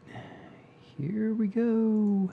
Blue Drake, and today I wanted to follow up on this really interesting project that still doesn't have a name. Welcome to John Lynn's Sandbox. Now, this is a physics, pixel, voxel-based game, kind of a combination of pixels and voxels that is fully destructible and has really advanced fluidic physics. I had shown a demo of this previously, but I hadn't actually shown the fluidic physics in game. And oh my gosh! Now this is a competitor to other games like Teardown or maybe other things that are physics-based video games. There's been a lot of them recently, and this one is one of the most interesting in my opinion. I had talked about previously this developer had achieved fluidic physics simulations that are incredibly performant, meaning they can run really well on really low spec hardware, at least relative to other fluidic simulators. And look at this. There's also real-time lighting that interacts with the fluid. You can actually see the fluid will change color, the light will shine through it. This is crazy. And of course, the environment is fully destructible. I mean, because what game like this would get away with not having a fully destructible environment? But this game is really, really interesting. It still does not have a name. I don't know what this is called. John Lynn is the developer. You can go follow him on Twitter. You can go follow his YouTube. He's creating this, and it is amazing. Look at this. He's filling up Metallical, do you have his Twitter this castle link that he's created, and I mean, you can actually punch holes through the walls. You can actually create irrigation. You can create aqueducts. As you can see, the water is actually flowing down. Seems from like the a single water player. tower into, this is crazy. Look at this. Oh man, this is amazing. And you can Magic, are you able to find him on Twitter, John Lynn? You can irrigate. I don't know if parts it's of the L-I-N world, and or the water will L-Y-N-N. actually flow. It's amazing. Now, in we just addition got to that, another there's a whole announcement. bunch of other features. Extended in this game. maintenance. There's Yeah. really advanced lighting mechanics, kind of like a version of RTX, although Teardown has its own version of RTX, so I'm not sure currently if the version of RTX that he has created is his own version or if it's using the official there's a bunch of NVIDIA them. RTX implementation. I think that this is his own implementation of John Lynn real-time Tech Guy? lighting, but I would have to double check on that. Don't know. And He'd of be a guy course, making a as always, game. I mean, there is a fully realistic, destructible environment. I mean, this is really, really cool. This is a completely different concept of the voxel-based destructible environments that you would see in something like Teardown. Although I think that this is kind of different enough, and it has enough different. Like, one of the biggest things that I think sets this apart from something like, say, Teardown is the animations. As you can see, that fire is fully animated. As you can see, the trees actually blow in the wind, as opposed to Teardown, which is much more static. It's much more in place. And I think that the way he's implemented this, I mean, you can even see the branches are actually swaying, and you can still destroy these trees. You can destroy all of these things. So not only are they animated. So has anyone played this yet?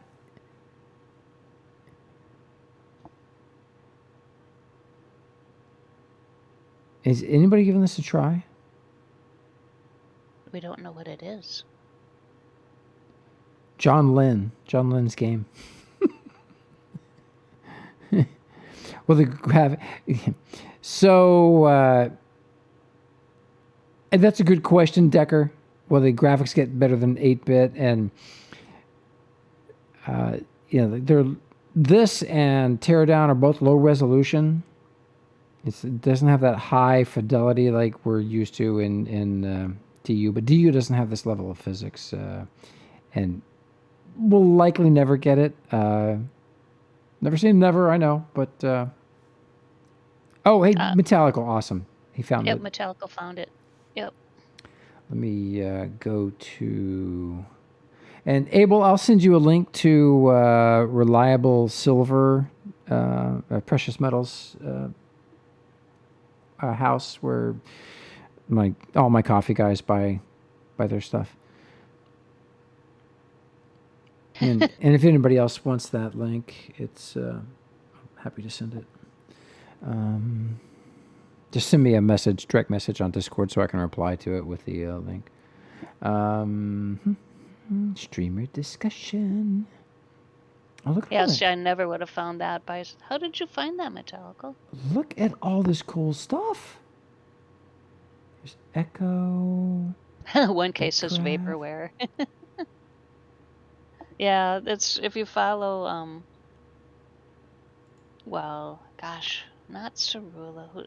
Who's the other? Yintlin. Yintlin tweets out a lot of stuff that he's created with Voxel Engine. I've been following this guy for a long time. John Lynn. I know him. Yeah, as you can see, I'm following him. Oh, he's such a talented guy. Can you? I'll drop the link. Nope, that's not it.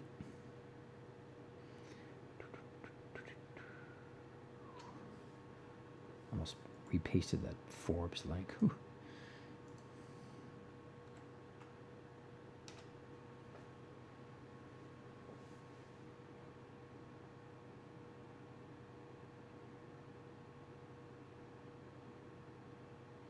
Yeah, this guy's really brilliant. He's been working on this for a while. I had not seen how much progress he had made. Yeah, 20,000 followers. Started following a lot of these guys as Landmark Sunset. Here's another one that's I find intriguing. Is anyone actually played this yet? I only know one person who's played it, and I haven't had a chance to talk to him. Twisted Tinkerer on Twitter, but Vulcan Forged is the company, and their game is Vulcanverse, and it's where gaming and crypto kind of intertwine. So it's not something I'm immediately drawn to, but some of the stuff I see people doing there seems kind of interesting. Good morning, Meager. Do we have a trailer for Vulcanverse? Good question. Let me see. I'm sure I can click through here. And Vulcanverse. Well, Meager hugs Meager.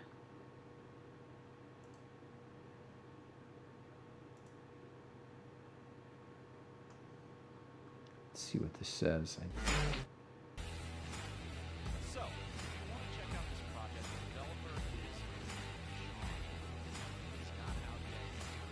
So I guess you actually own the virtual land that's in there. I'd have to do so much research to be able to talk about this with any knowledge. Yeah.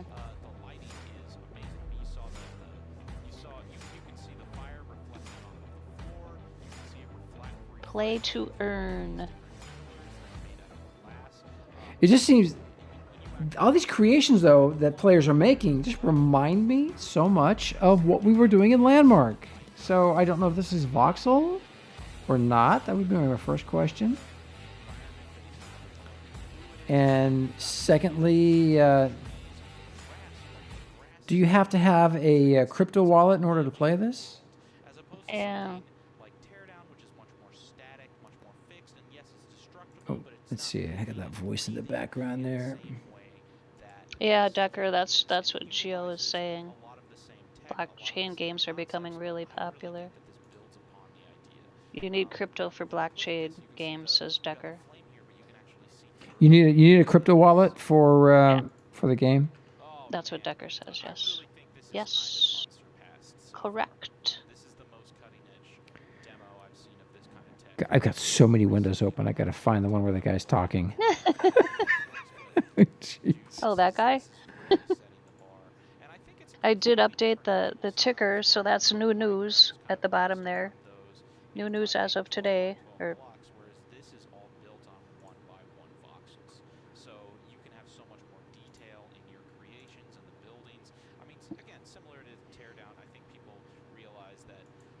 oh, look at that. The market's gone up a lot since you... Whew. All right. That's good. It's all our viewers buying low so they can sell high. All right. Well, actually, the market's up like, what, 200 points, give or take. 34. It's at 34,129. It was 33. Was? Mm-hmm. 33,900 something, so it's only up slightly. Boy, the drop yesterday was really precipitous, and it was triggered by concerns over what's happening in the financial markets in China.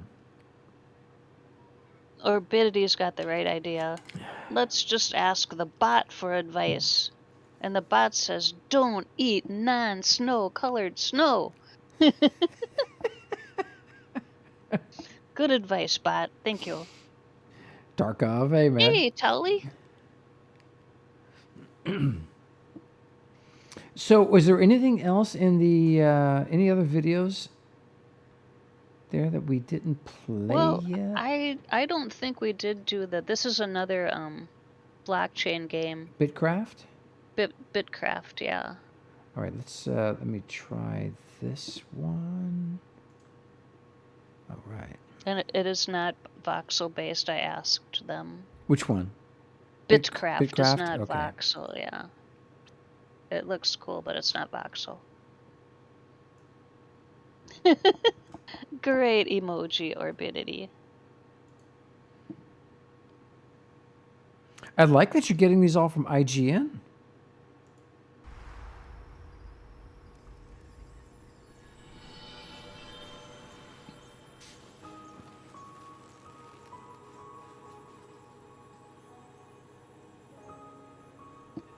Oh yeah, Icarus looks interesting. I know Think Knight's been playing that. Mm-hmm. Hey, RMK.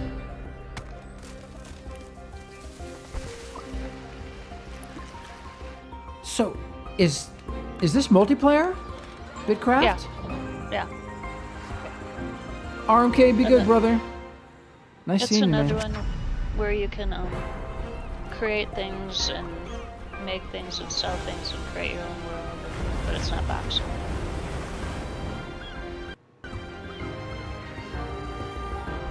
It reminds me of games we played. Again, I absolutely love the aesthetics.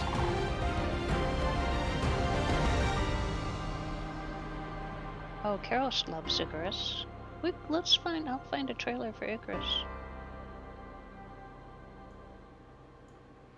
Interesting. So it doesn't say anything about blockchain, did it?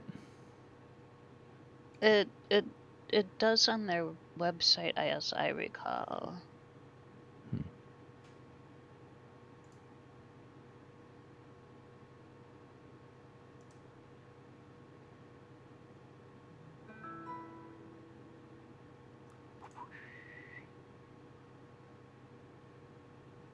BV says I will not like Icarus. So we saw there was Icarus. There was an Icarus game that came out. I know Daddio was playing it way back when. I think Magic. I think you played it as well. Yeah, I did, but this is different.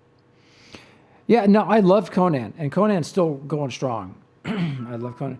But what drove me nuts about Conan is that there was no voxel to mess with, and that was tough. That was tough, because I'm just addicted to the voxel thing. I gotta check message here.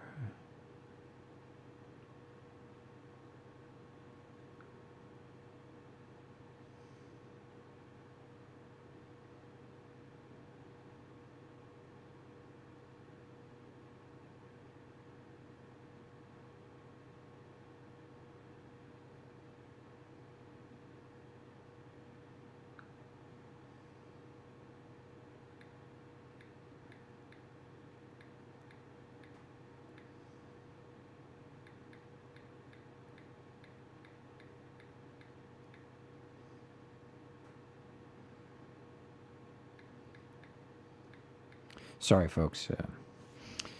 Got a message here I got to reply to.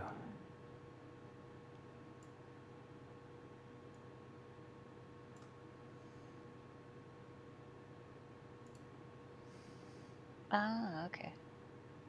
So Metallica gave us a link to the cinematic for Spellbreak to show off the cel-shaded look that he loves.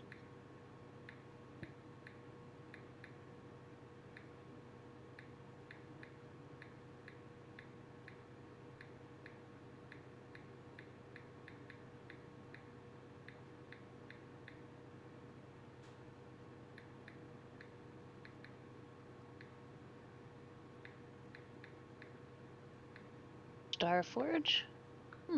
Is Starforge voxel core players group?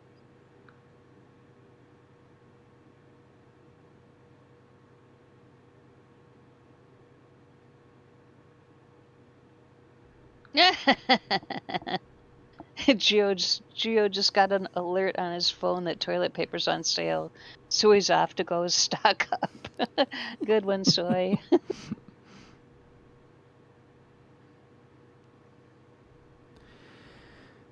So, for those that don't know, my mother is still missing. Oh, I was going to ask you. Now, we just have no idea what's going on. Apparently, she ran off with, or went to go stay with a friend, an ex-boyfriend. Who's wealthy. Hey, you know, when you're 87 years old and you find love, that's great. So I was happy for her, but then we stopped hearing from her. So we don't know what's going on. I just got a message from the investigators. The last picture I have of my mother that I took was, I think April 2019. He wanted to know how I knew the date of the picture to verify. So. Correct, Bad Viking. Yeah, she's not. She just turned 90, and we don't know where she is. She's in good health, or was, and she's very sharp mind, really sharp mind. We've always kind of joked that she'll live to be 120. She'll outlast us all. She's always been kind of an outdoorsy, health conscious person.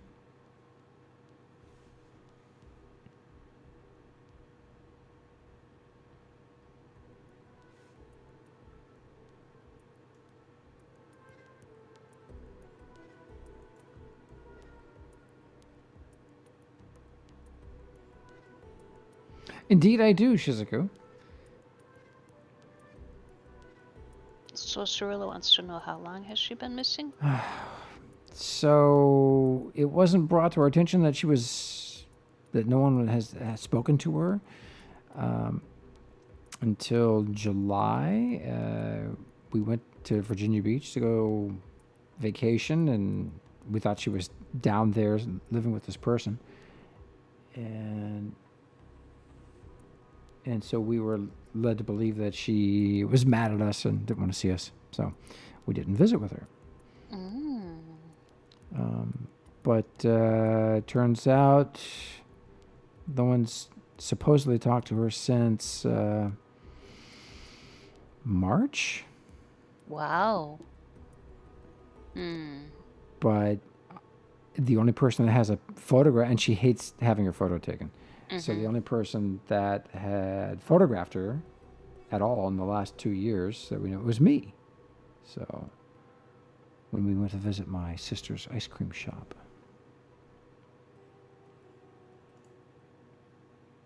Yeah.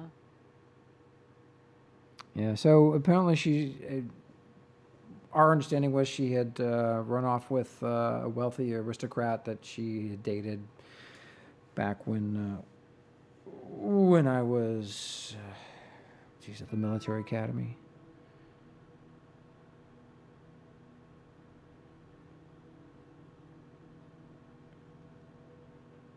And that he was living in a upscale retirement community.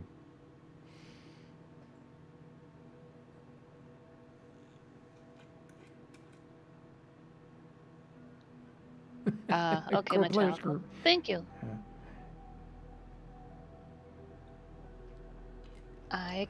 I can change the channel to do that, Metallica. Thank you. So my mother is fiercely independent and hates the government. Dislikes modern medicine and doctors, and she's always been a very fiercely independent person. So, I don't know. I have no idea. If she really is indeed with this guy, he's got the financial means for them to travel the world and, be impossible to find. So, we just don't know. Well, you can always hope she's traveling the world with this guy and he's nice and she's having the time of her life. Yeah, the thing was, she just turned 90, and Yeah. I just kind of thought she would have reached out because we don't have any phone number for her. So Um,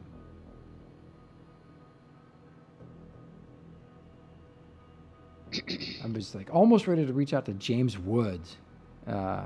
James Woods, you know, sometimes will retweet pictures of missing people.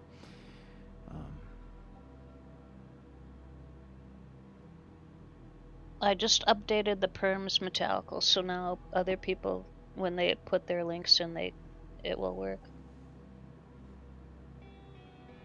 I'll be right back. Okay, doke. There we go. Thank you.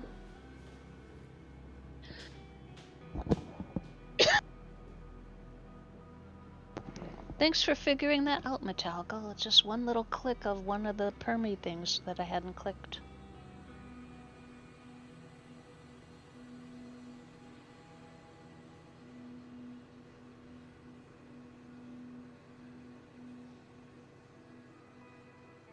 At least we've got some wonderful pictures from in-game that we can look at. Some of these I even submitted my screenshots. So one of these days we're gonna have the guess who took this slide shot? Geo or Magic?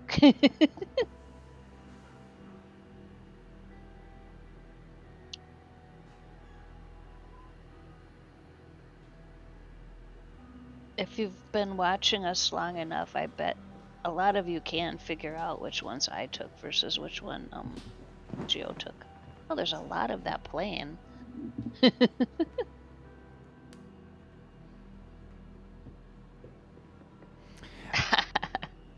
Because I have a different. It's because I have a different perspective than Geo. I look at the game differently. Ah, that's where I picked up my prize. Prize pickup for Magic. With stream delay, though, I don't know if you're probably not seeing what I'm seeing on my screen at the same time. We'll have to add numbers on the slides when we do that. So you can say slide number 1 was... I remember touring the underground at the Oasis. Well, it's not really underground, at the space station Oasis. Utopia Space Station doesn't really have an underground, but they have a lower level. That was fun to tour.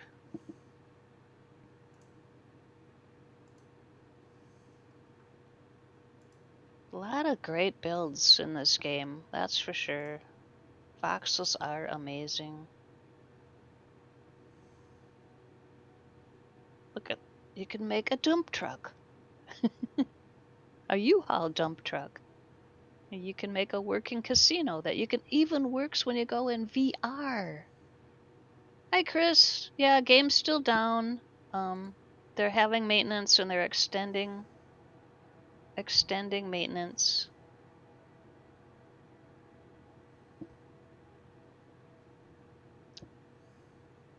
The last word was 1730. It might be up at 1730. Which is 2.5 hours after their original 1500.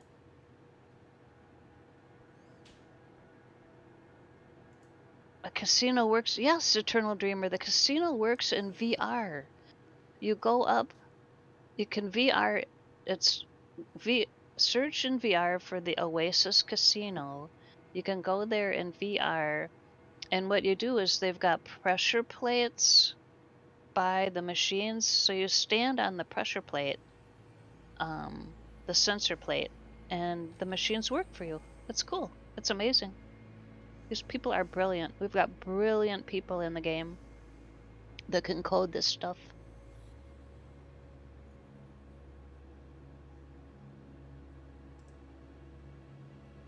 It works because you can click. You can't sit, you can't fly, but you can stand and you can click in VR.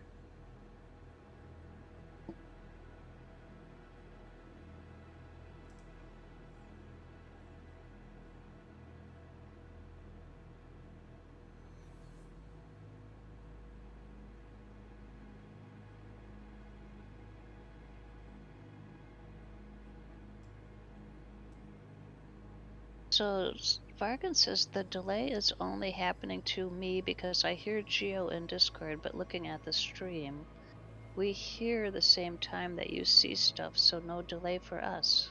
Oh, okay. And Metallica put another John Lynn Voxel Engine video in our streamer discussion. Alrighty. So we still have, 1730 is, I gotta Google that. When's the next ETA?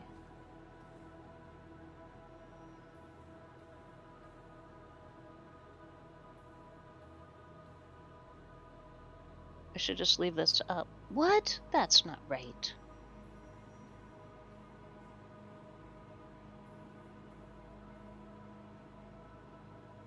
Oh, because I typed it in wrong. Well, that would make sense. Typos are not your friend.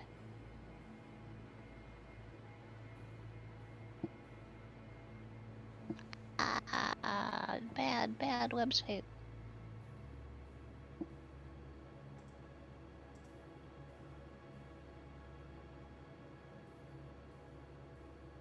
Hi, Colbert.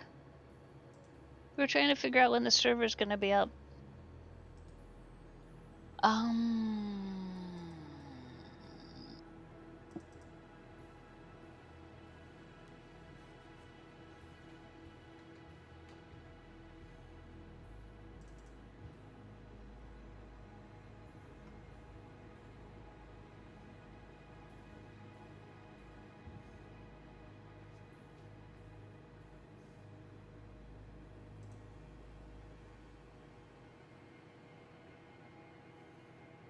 12:30 my time? Oh, wow, that's a long time.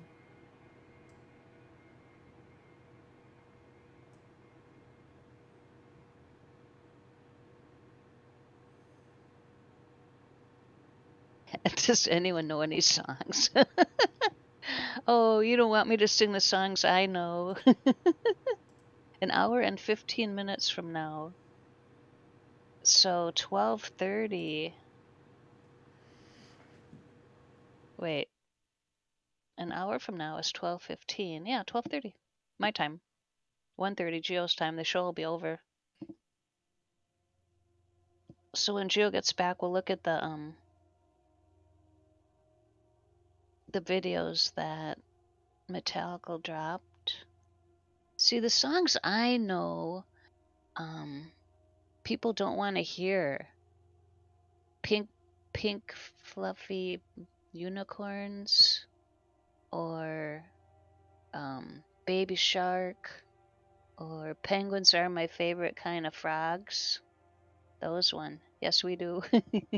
You want me to sing Penguins Are My Favorite Kind of Frogs again? Narwhals. Oh, I don't know the Narwhal song, but yeah, I love that. The Narwhal video. There's the Baby Shark video. There's the pink fluffy unicorns. Pink fluffy unicorns dancing on rainbows. That's all that guy says in the whole song. Pink fluffy unicorns dancing on rainbows. And then you got Baby Shark. I like the whole Baby Shark song. Because it goes Baby Shark, Mommy Shark, Daddy Shark, Grandma Shark, Grandpa Shark.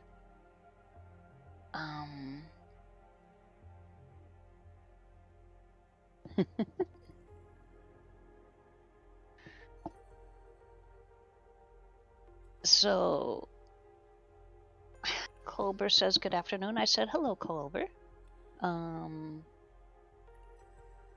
Improvs when his kids are in bed, maybe he can continue to mine. No Uncle Shark? Maybe in the long version there is an hour-long version of that song, Kurgan, so they probably cover everyone. Uncle Shark, Aunt Shark, Cousin Shark, Nephew Shark, Niece Shark.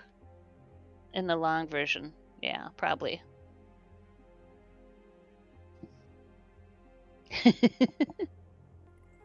Uncle Shark. Yeah.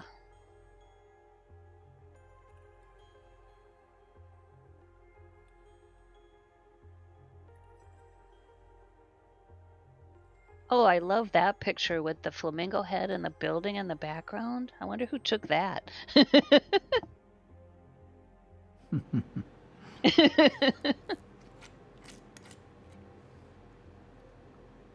Oh, it's nice and sunny out. Oh, I'll be right back. Cat's all tangled up. He didn't call me this time.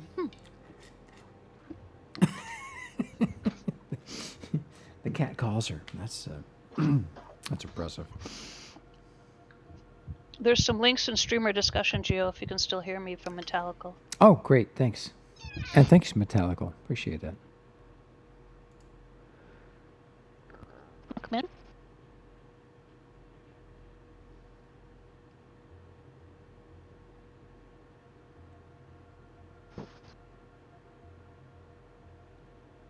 Game called Spellbreak? Interesting.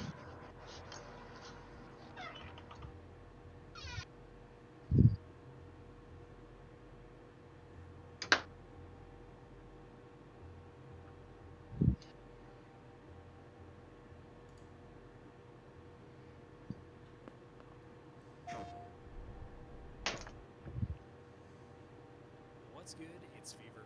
With the NDA dropping in Spellbreak.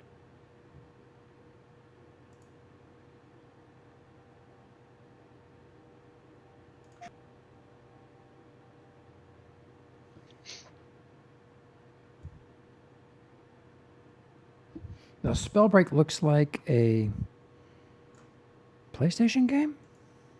Is that correct? The world was broken, fractured by the magic the Bowkeeper said. It's on PC, says Metallical. Spellstorms We're still gonna have to still try to rage slide. across There we the go. ruins of the Hollowlands. This is proof. PlayStation. It isn't safe. It can't be controlled. That must have been an advertisement. Magic cannot be used. That is pretty.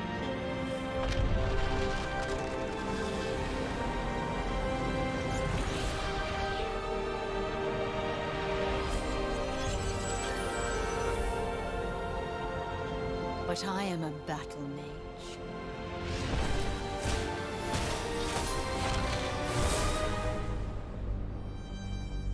I have broken my vow.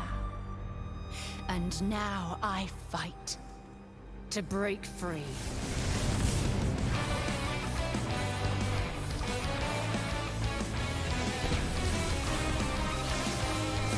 Is that gameplay?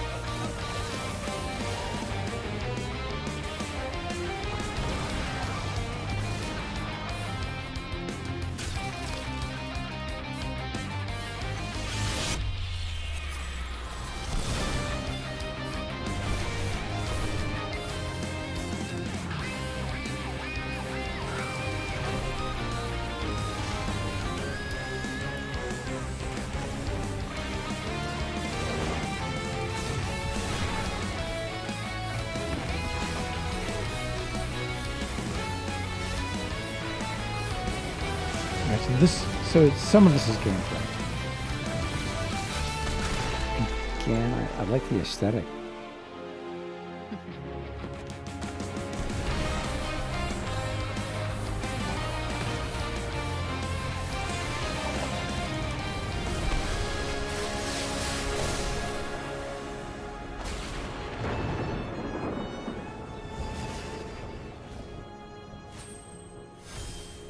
Is this the trend in gaming at the moment for the 15 to 30 crowd? PlayStation. That was cool. I do not know.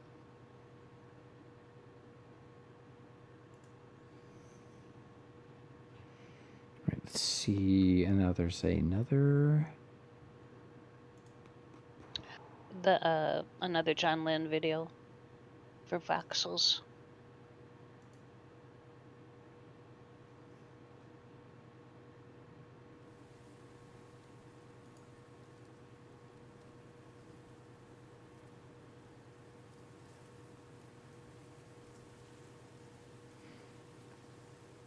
Same project.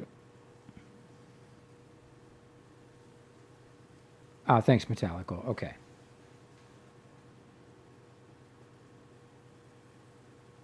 Ooh, this is beautiful.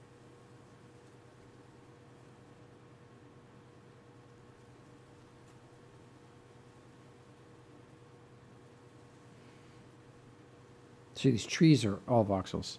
These are not elements, props. Yeah.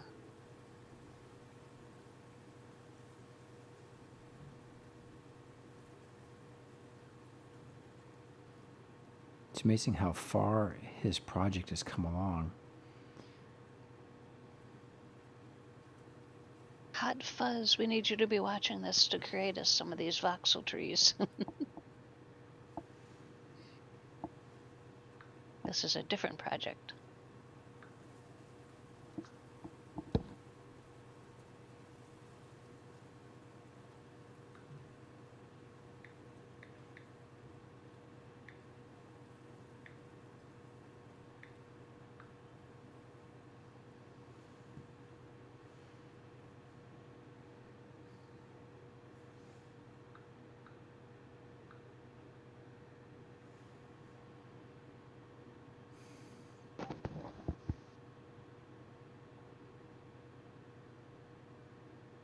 Ooh, that's cool.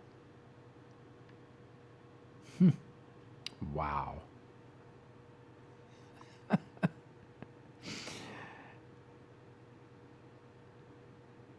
Come on, John, make a game. Yeah, no kidding. play. I know. I wanna play. We'll play it. Yep. I want to play in here. I love this. I love this one. Crystals and trees. What more could you want? And flowers. And rocks. Pretty cool. It's got everything I want. Long video there. Can we? Okay, if we watch the Icarus one. Yeah. Okay. We haven't, but yeah. Yeah. Play that. This is beautiful. How long is it? 2 minutes? Greater than 2 minutes, okay. Okie doke. Crystal Islands experiment. Love it.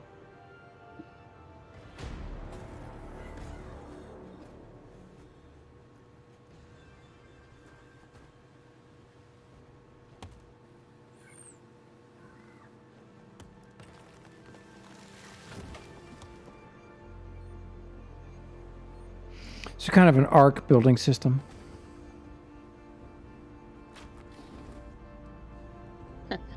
Orbidity. Fun fact about Icarus. It started as a tree cutting simulator. Seriously? That's what Orbidity just said. That's funny. Someone call Oh, lousy. it's like, yeah. It's building like in Ark and Conan. So it's arc with space. Yeah. Interesting. Oh no! Oh no! SurviveIcarus.com. Nice. Oh, session-based, not non-permanent progression? No taming. It's 8 hours and then there's a map wipe on. Ooh, I would hate that. That would drive me crazy. Not for me. Yeah, for sure. Nope. And Core Players Group says play NMS. Got all those things while crystals and trees. When I was saying I liked the crystal and trees of the voxel thingy. If you don't escape, lose character and start over. Don't escape. No.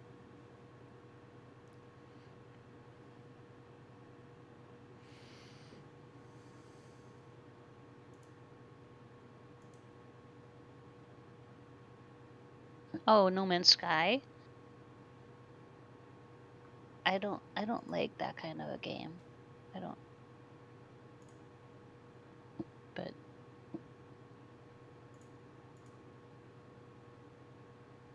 hey, Dank Knight. Dank, what's up, buddy? Yo. You must have seen my my tweet. Oh no. Metallica just dropped another one. A short and shocking voxel-based horror game. Ambuscade? I don't know how to say that. A shocking voxel-based horror game.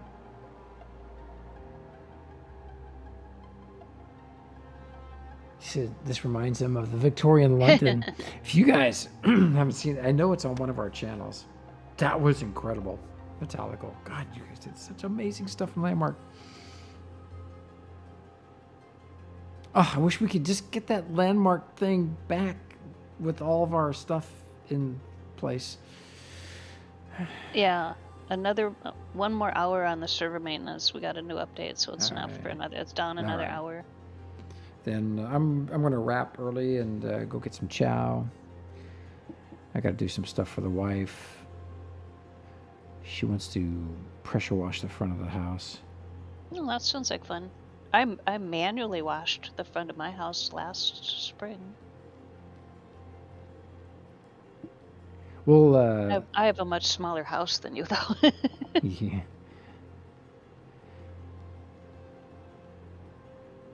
And 2 stories of vinyl on the sides, and one side's fine; it never gets dirty because the sun's shining on it all day. But the other side gets a lot of shade, so there's that mildew builds up.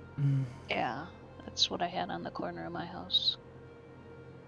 But mine's in the front. It's 1 story, and I could reach it all just with a ladder by myself. And mine's not vinyl. Mine is like metal. It's metal. Nice. It's old. It's an old house, so it's metal siding. Cheap crap. Yeah, it looks like vinyl. I mean, I'm sure people think it's vinyl siding, but it's old school. Goodbye, Core Players Group. There's no one actually to raid since the game's not up. Yeah. Dank, now you say you finished Apollo and set up a new sky bar to show it. Yeah, we were in there the other day, man. It is awesome. I think we visit it Friday? Snuck in. Yeah, we snuck in Friday. Mm-hmm. Dude, it's an awesome ship. Well, that's good, because then I can get outside and start working on my pool again. Get the rest of the water out, scrub it, take it apart, fold it up, put it away. All brick. It's hard to find all brick around here. Yeah. Everyone's got a brick front. 3 sides of vinyl. Just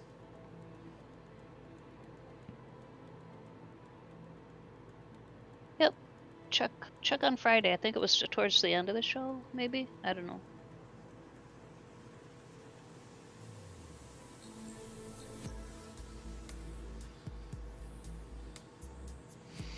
Well, everybody, thank you for watching.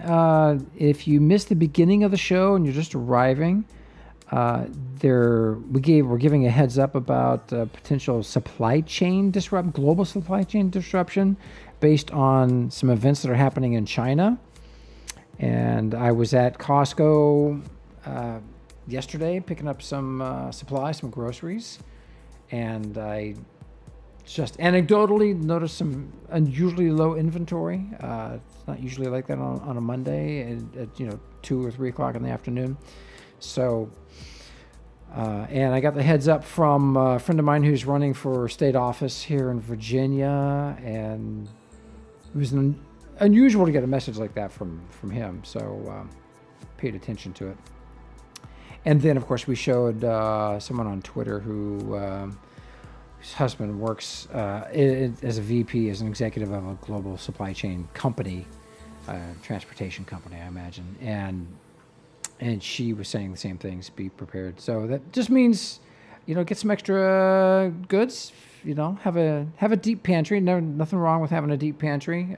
Just buying the same stuff that you would normally buy. You just have a little more of it so that should there be any disruption, you're good to go. Just never know. And the reason I bring it up is a year and a half ago, when all this mess hit in the first place, I had figured out what was happening and had a pretty good idea of it was going to cause problems here. So I warned my entire coffee crew. It's like 20 retired guys and their families. And then we got confirmation from a epidemiologist and financial guy.